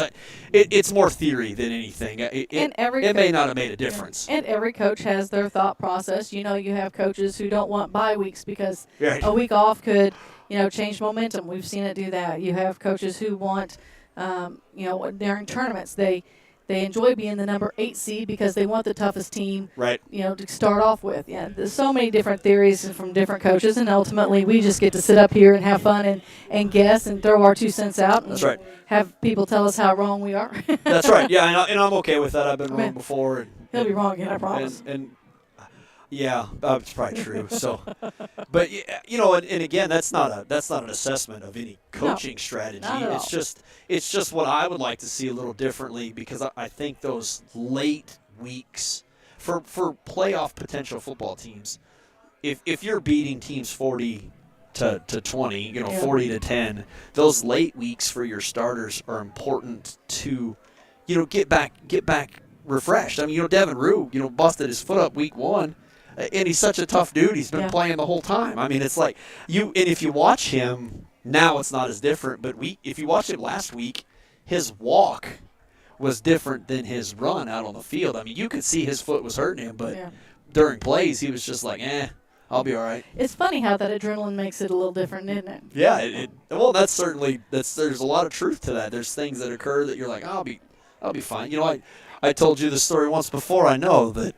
I sprained my ankle once on a Monday and played in the football game on Friday. And then I sprained my ankle at 40, and I almost went coffin shopping. I was like, God, I'm going to die. And did you take your shoe off on that? When you were younger? You remember that time too. Yeah, lessons learned. If Marianne tells you to leave your shoe on, do it. Yeah. Don't take it off. If you think you sprained your ankle, you better just call one of the athletic trainers. That was a horrible week of work. That was a horrible week of work for you. But it was fun on my end because I got to be like, I told you not to take that shoe off. So we're getting ready for the second half. We'll be back with second half action after this on Eagle 102.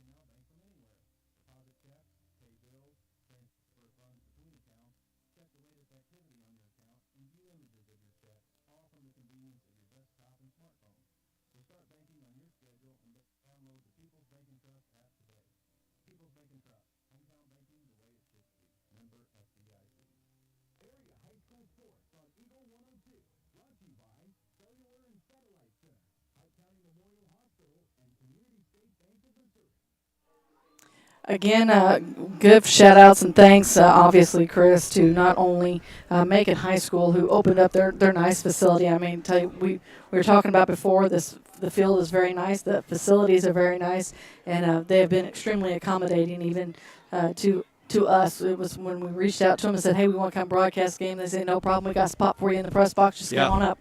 Well, it's a great press box. I mean, there's a lot of room here. It's a beautiful field, beautiful windows. I mean, it scares me a little when people come up the stairs because the wobble freaks me out. But yeah, you're right. They couldn't be more accommodating for this field. And I know there's a lot of talk about turf fields and, do you do this or do you do that? But this field is beautiful. This is a perfect example of why a turf field should be everywhere because anybody can play on it. There's no concern about tearing it up during regular season. If it were rainy or crappy and you're on a grass field, your team might be like, no, we don't want you to play because we got to play next Friday. Sure. So yeah, this is they're more than accommodating. They've got their concession stands running.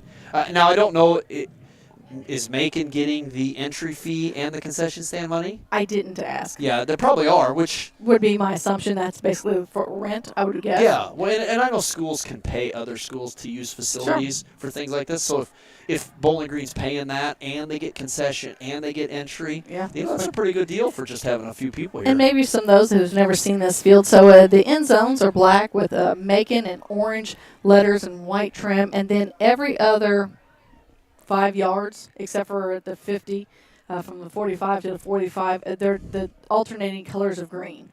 A little darker, a little lighter, and then they have a big cat paw in the middle with a big, of course, is orange with a big black M.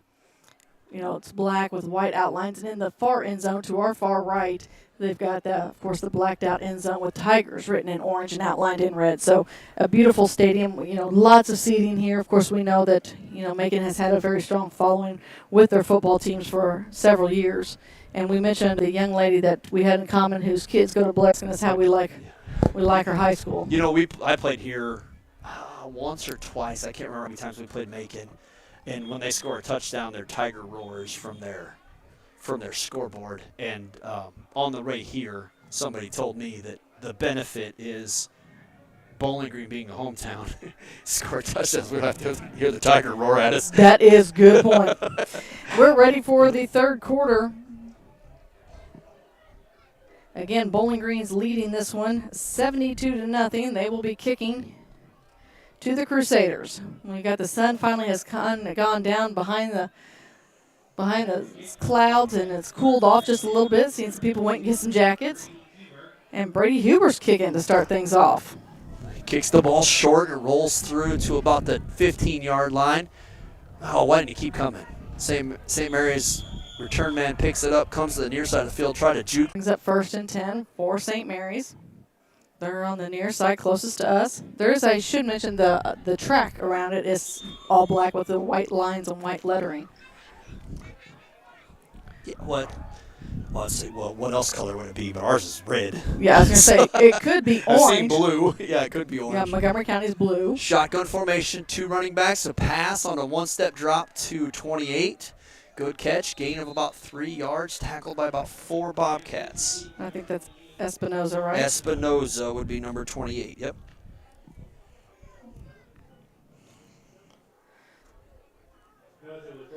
So that'll bring up 2nd down. 8 to go. Coming back out, 2 wide receivers, 2 running backs, shotgun. Zuno in shotgun, waiting for the snap. The ball snap, 2 3-step drop. He throws it out to the near side, and it's dropped by number 88, who tried to run before he caught it. Simon Drew. That'll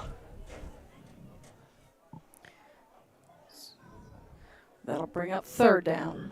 So 3rd and 8 for the Crusaders.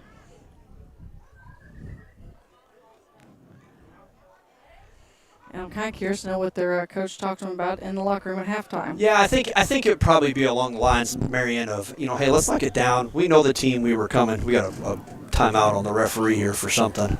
He's talking to Easton Orff, so he's going to make him come out, maybe a equipment malfunction of some sort. I don't know what he's doing. Can't imagine what else it would be.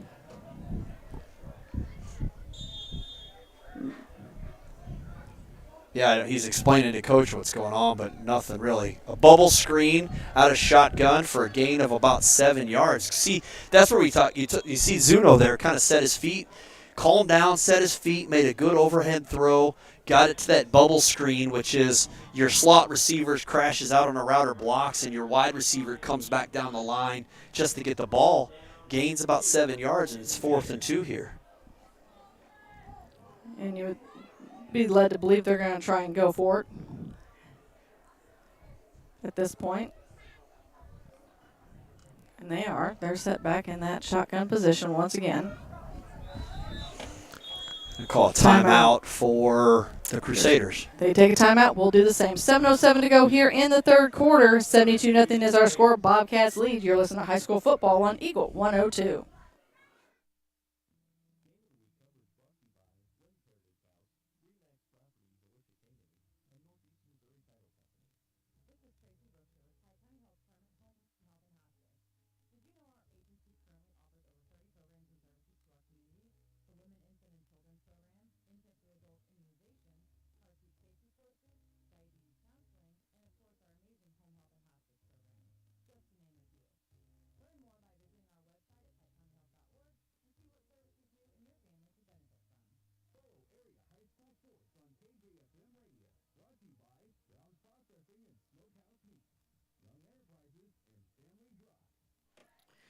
There's a quick possession for the Crusaders, but they got their first down of the game. First down of the game for Tim Tebow on the run up the middle. Gained about 3 yards, so it'll be 1st and 10 here from the 40-yard line for the Crusaders.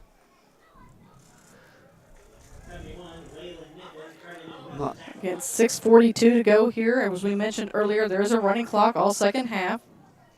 We figured out who number 71 was, Waylon Niffen. Took 3 weeks, but we got it. Easton still not in the game. Shotgun, snap, set up the middle, tackled by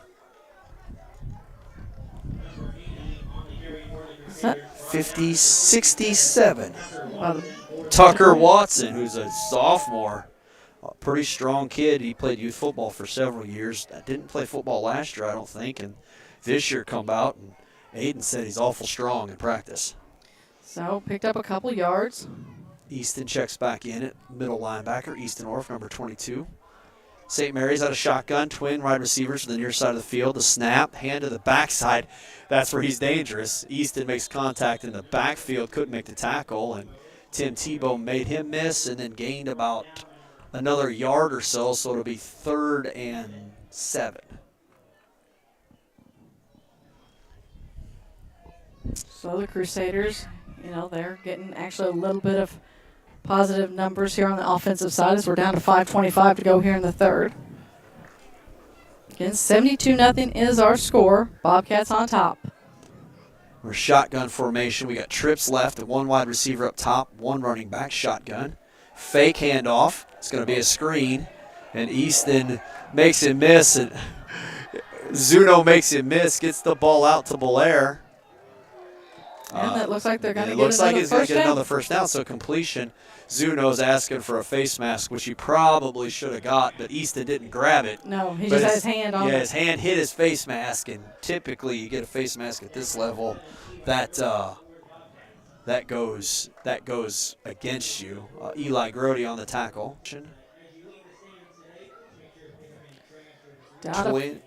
Go ahead. Down to 4.5 to go here in the quarter. 2 wide receivers, 2 running backs. Shotgun gives the ball to the back running back, runs into his own player. And Brady Watson. Really hate when they throw me off here with my... Colin Pryor, the senior, checking into the game. 2:10 to go. Chase Eskew's checking out. He'll be in at quarterback most likely for the rest of the game. Crusaders coming in and their regular formation. 2 wide receivers, 2 running backs. Shotgun, pitch left. Sargent, lowers his shoulder and just goes in and makes a tackle. Colin Pryor and Dane Dunn in on that tackle. Looks like he doesn't gain any yardage. So it's 3rd down, 3rd and 10. As the clock continues to run, 3:20 to go here in the third quarter. Yeah, this is kind of neat to get to see some of these younger kids get some JV play players, time yeah. here, because you'll see that they're a fairly talented group of kids as well. That basically, yeah, Bowling Green's just going to keep reloading for the next several years, to be honest. Twin wide receivers, Mason Lubrecht up at the top with Eli Grody. Twin receivers down here, forward wide receivers. Going to be a pass. Dumps it off down here to the outside. And Colin Pryor with the tackle after the catch.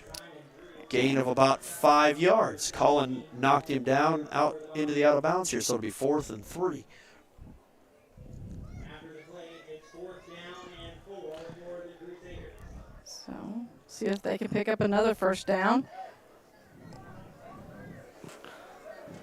You got to read that pass, that flat route. You know, twin wide receivers, a lot of times the wide receiver is just kind of a decoy. Sure. And then you get the ball down here to the out. Or if you bite on the out, then you dump the ball deep to the wide receivers. Well, it looks like the offensive line has taken note of Easton Orr if they kind of got him tangled Yeah. up a little bit that last time. Pitch out to the right.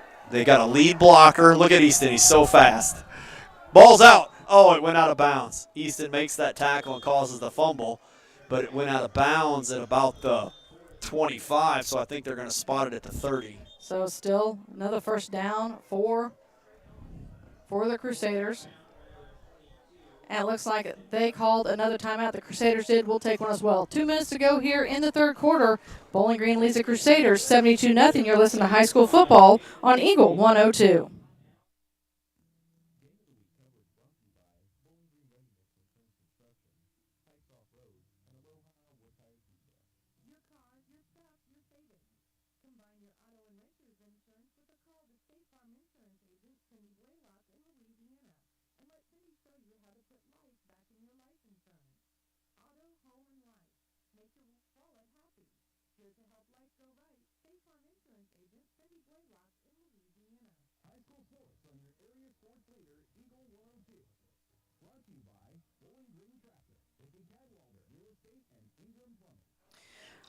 Well, Christian, I don't like being wrong very often, but I did not realize that there were additional cheerleaders here besides the 4 that are out there. Yeah, they're down here.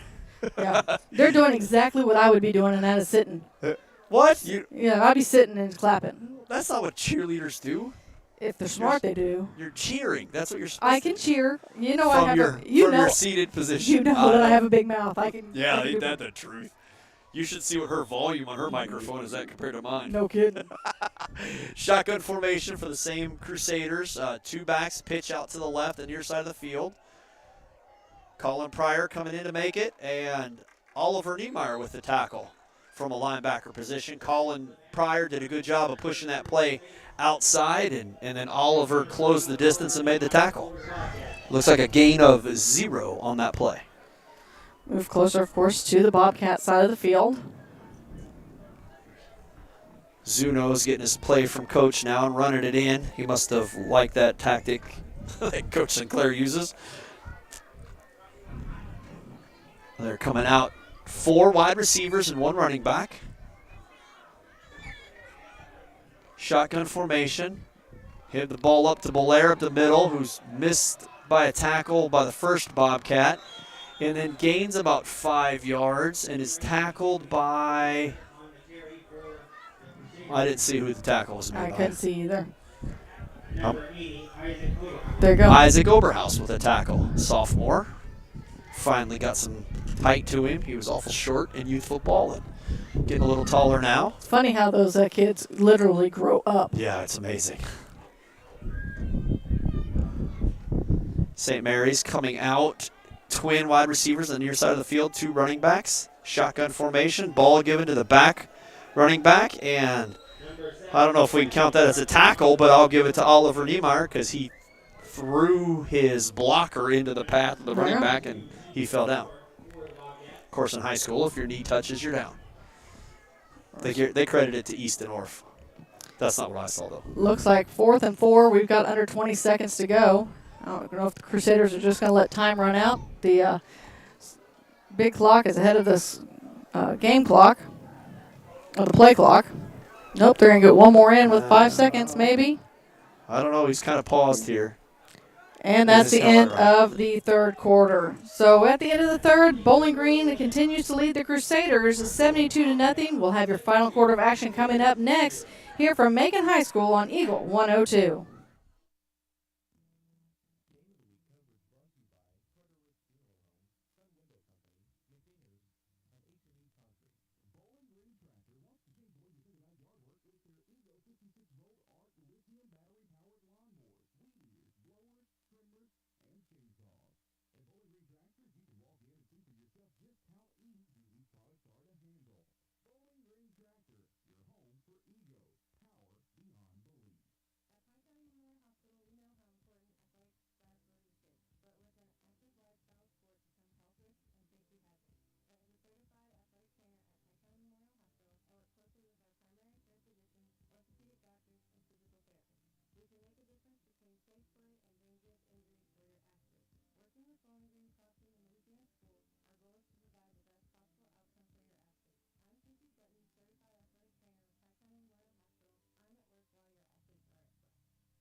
Well, Chris, while we were listening to some of our wonderful sponsors, the Crusaders got on the board. Yeah, they came out shotgun formation, had a wide receiver on the near side of the field, and Zuno put the ball up for his wide receiver to go out and get it.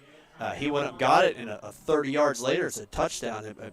Nate Mix made the tackle, but right at the end zone as he went into the end zone for the touchdown. Great play by the Crusaders. Yeah, to just get the ball up, let your playmaker go make a play. Well, you know what, I tell you what, that's got to. By the way, they took a timeout, and we're going to kind of keep it right here and talk about this a little bit. As the Crusaders, you saw yourself get shut down basically the entire first half. You know, coming into this game, the level of play, both the varsity and the JV team can play. So even getting points on the board has to be a positive feeling for them. Yeah, it has to be. It's, you know, you come in and it's 72-0 at halftime, and what, as you said, what do you say as a coach? You know, other than, hey man, we can do this. Let's get some points. And they come out through a 30-yard bomb for a point and say, hey, we can do this. We can score. There's another one too. 2-point conversion is good from Juneau to 88. Simon Drew. And that was a nice pass. And there's, would you say Drew? Simon Drew. As he was just kind of wide open, he was looking directly at that ball coming his way, watched it right into his hands, and it was 2 more points for the Crusaders. So they now have 8 points on the board. It's 72-8. We're down to 8:50 to go here in the ball game. As we mentioned a little bit earlier, it is a running clock the entire second half. Well, unless they break the 35-point deficit. Okay. Okay, so the look on Murley's face was pretty clear that we were going to have a running clock for the next 8 minutes and 30 seconds. I mean, we've had stranger things happen. Thank you, Captain Obvious. Yes. Yeah, again, we talked about it, and, you know, last night, Louisiana came back, and I tell you what, I was impressed, too. Van Far got a big win at home last night. Who did they play last night? Montgomery County. Oh, really? Yeah, I think it was 14-12. Oh, that's a good football game. So, yeah, they've got, of course, a nice new turf field as well that they opened up. They're still trying to finish it up a little bit. I'm going to have to I should take pictures and send this to Kelly Orff, the AD over there, and tell her, you know, this is the type of press box we're looking for. Yeah, right. Hey, make this happen, Kelly. Mm-hmm. So, yeah, that's right. So, yeah, it was a great night of Friday Night Football. We'll have more for you coming up this week as well. Stay tuned to Eagle 102. We'll pass along what games you can hear. I know we'll have some softball games. We'll have some football games. Dylan's buckled up. He may be going back out as quarterback, which typically when he's done, his rib protector is off and his shirt's rolled up. So he's buckling up. He may be going back out. Maybe he's going to play a different position. Yeah, right. Judo back to kick the ball. Good kick to the 10-yard line. Not sure who's got the ball. Oh, we've got a late flag. Zach Gibson, my buddy, on the good return. Gets probably a 20-yard return. He's back here to about the 40-yard line, 37-yard line. Unfortunately, the face mask is going to, it's going to go against the Crusaders. Yeah. You don't typically get a face mask on offense. Well, man. I did.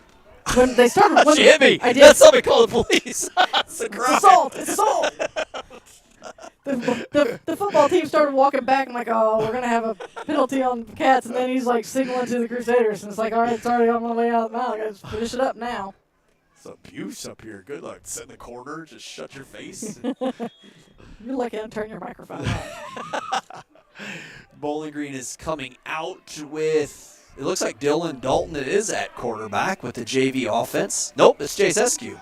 Jace gives the ball up front to Easton, who's running the ball, gains about 10, 20 yards, but the ground can't cause a fumble. That's what everybody's hollering fumble, but it clearly bounced out when his shoulder, elbow hit the ground. Just a little over 6 minutes to play here in the ball game. You see how Easton kind of does that side run, Murley?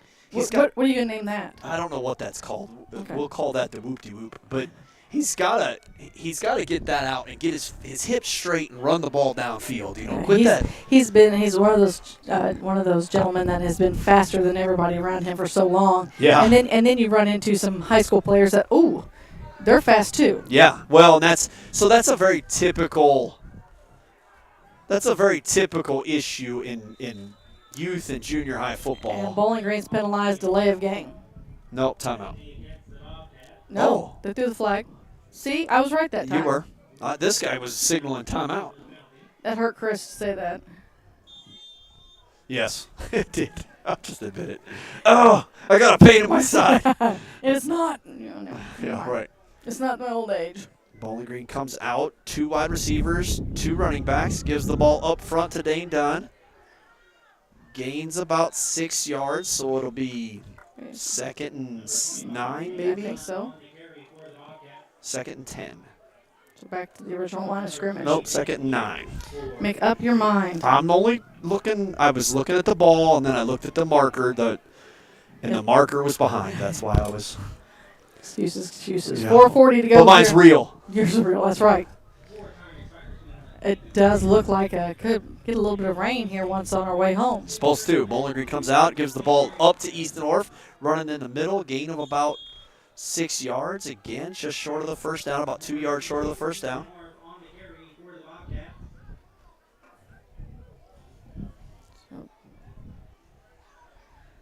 72-8 is our score. The Crusaders, as they posted a touchdown last. I guess it was the opening drive of this quarter, wasn't it? Yep. 4 minutes exactly to go here in the ball game. 2 wide receivers, 2 running backs. Comes out, gives the ball to Easton. Keeps the ball himself, Jace does. Good juke on the outside. Couldn't get away, but gets the first down. So gain of about 4 yards for Jace Eskew. He gives the ball. That play's going to the far side of the field, Marianne. He fakes that ball to the up back. And he's supposed to be reading the linebacker in this case, and the linebacker crashes down, so Jace pulls it at the last minute, which is difficult for us to see. Sure. And he tears it outside and gains about 4 yards for a first down. So good read on Jace Eskew's part. And really, if we're up as high as we are, it's hard for us to see. Imagine how it's faking out the players down there. So it's a nice way to hide that football from those offensive linemen who are still trying to chase or block down, keep the running backs. 2 wide receivers, 1 running back, 2 running backs, 1 wide receiver. Gives the ball to Easton. Was he down? Yeah, they blew the ball. Easton is hit in front of him at all. And as fast as he is, they probably wouldn't have caught him anyways. But plays dead for a loss of about 2 yards, 2nd and 12. Tyler Lewis going in motion to the top side of the field. 2 running backs, 1 wide receiver. Give the ball to Easton on the up back right away. Gains about 7 yards.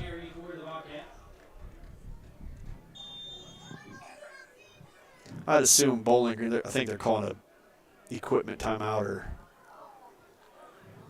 a water timeout. We'll keep it right here. We're down to just 2:07 to go here in the ball game. And Bowling Green, of course, going to walk away with another win this week.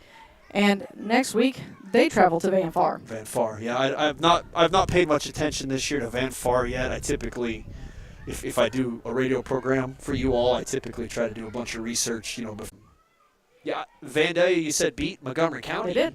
14-12, and Montgomery County is typically a team that gives us a little grief in the first half of a football game. We typically walk away from them. Bowling Green typically walks away from them in the second half, but the first half there, it's always seems to be a tight football game. Of course, I say that last year, the first play from scrimmage was a pass to Brandon Gamm for like a 60-yard touchdown. Bowling Green's coming out with one wide receiver, two running backs. Jace Eskew gives the ball to the up back, Dane Dunn. He's going to fight forward for certainly a first down.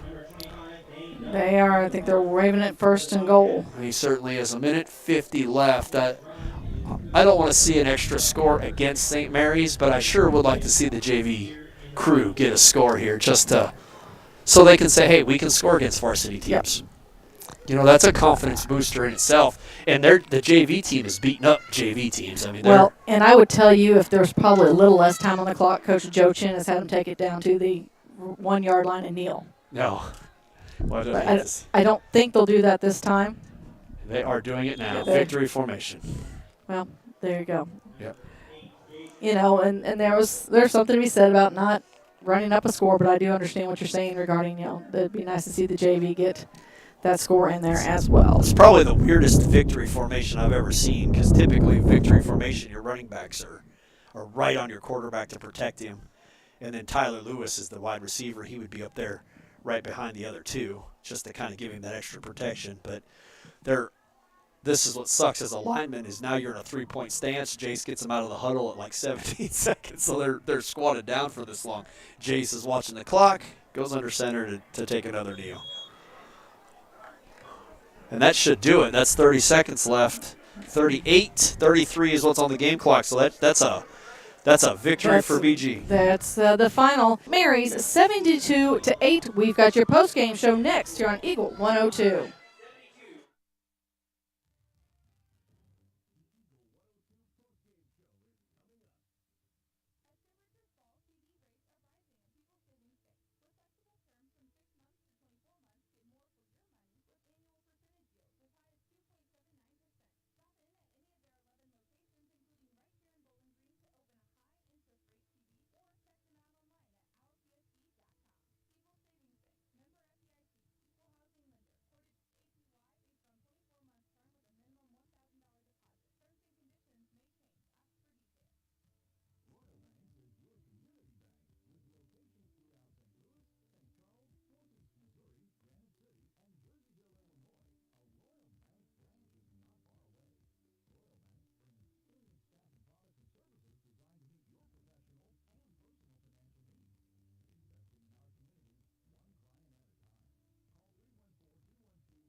Away, so Cats beat the Crusaders 72-8. Kind of give us a recap of the game. So it started off pretty heavy in the first quarter with Bowling Green. First play from scrimmage, 10 seconds in the game, they've scored a 60-plus yard touchdown, and they turn around and they do that multiple times for Bowling Green. This game was pretty much all Bowling Green's very aggressive and very talented running back core. Gaining big yards. Of course, we saw Dylan Dalton with a touchdown pass or two tonight. We saw him with some pretty good rollout passes for, 20 yards apiece, 15 yards apiece. And then defensively, Bowling Green just overswarmed this St. Mary's Academy team, who might not be as used to an aggressive defense as what Bowling Green plays. They're used to that 8-man football of sorts, where it's a little bit more of a zone type defense. And Bowling Green doesn't play a zone defense. They're coming to get you, and they're going to make you make mistakes. And really, that's what we saw is Bowling Green's super talented, aggressive running game, and they're very good, very aggressive defense today. All right, again, Bowling Green gets the win over St. Mary's 72-8. We'll take a quick break on the post-game show. We'll be back to wrap things up after this here on Eagle 102.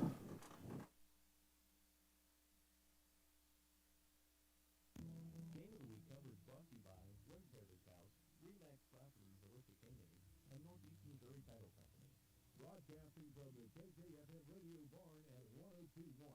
This is KJFM Louisiana Bowling Green, Eagle 102. Some of my fondest childhood memories are from volunteering with my grandmother. Helping others was her passion. She'd always say, the sweetest fruits of life come from serving others.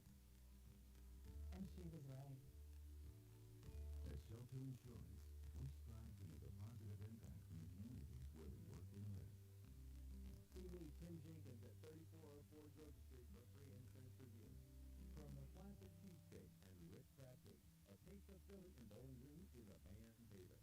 A meal ready for you before or after the game, and game day jerseys are welcome. Open 7 days a week. A taste of Philly, Business Highway 54 West in Bowling Green. Some of my fondest childhood memories are from volunteering with my grandmother. Helping others was her passion. She'd always say, the sweetest. At Shelter Insurance, we strive to make a positive impact in the communities where we work and live. See Tim Jenkins at 3404 Georgia Street for free insurance review. Bundle up High County Mutual Insurance and save. Ask about the great rates on your personal vehicle, auto truck, big or small home, or even your motorcycle and side-by-side. Stop by and see myself, Corey Buchanan, or Kathy Gann as your hometown insurance company since 1895. High County Mutual Insurance on the square in Bowling Green. The most complete coverage of high school sports is on Eagle 102, and it's brought to you by Mid-America Auto and Towing, the Mercantile Bank, and Pike County Mutual Insurance. Again, we want to thank Macon High School for allowing us to be here today and being so accommodating with everything from hosting the game to helping us up here in the press box and everything with us, helping us with everything. Chris, thanks to St. Mary's Academy of Kansas for making the long trip both here and now home to give Bowling Green the opportunity to play and fill that void in their schedule. Yeah, from us and from Coach Chin, both. You know, Joe made that very clear when I talked to him before the game. You know, hey, we need to say something to them. I want to thank them. I mean, he was uber thankful for them and coming this far to play a game, and and hey, way to stay in a football game against a very talented St. Mary's, against a very talented Bowling Green Bobcat football team. They got lots of positives you can take from today's game. Yeah, I think so. Before we head out, I want to let you know in the championship game at Ellsbury right now, Clopton leads the Louisiana girls 5-0 in the bottom of the fifth. I'm sure we'll have a final for you coming up a little bit later this evening. And Hannibal plays Troy tonight, starting at 7 or 7:30. The football game is tonight? Yep. Okay. So, again, you can always find scores and recaps online at kjfmradio.com, of course, on air at 102.1 FM. For Chris Grody, thank you, sir, for coming up and doing a game with us tonight. You're welcome. I'm Marianne Everhart. You've been listening to High School Football on Eagle 102.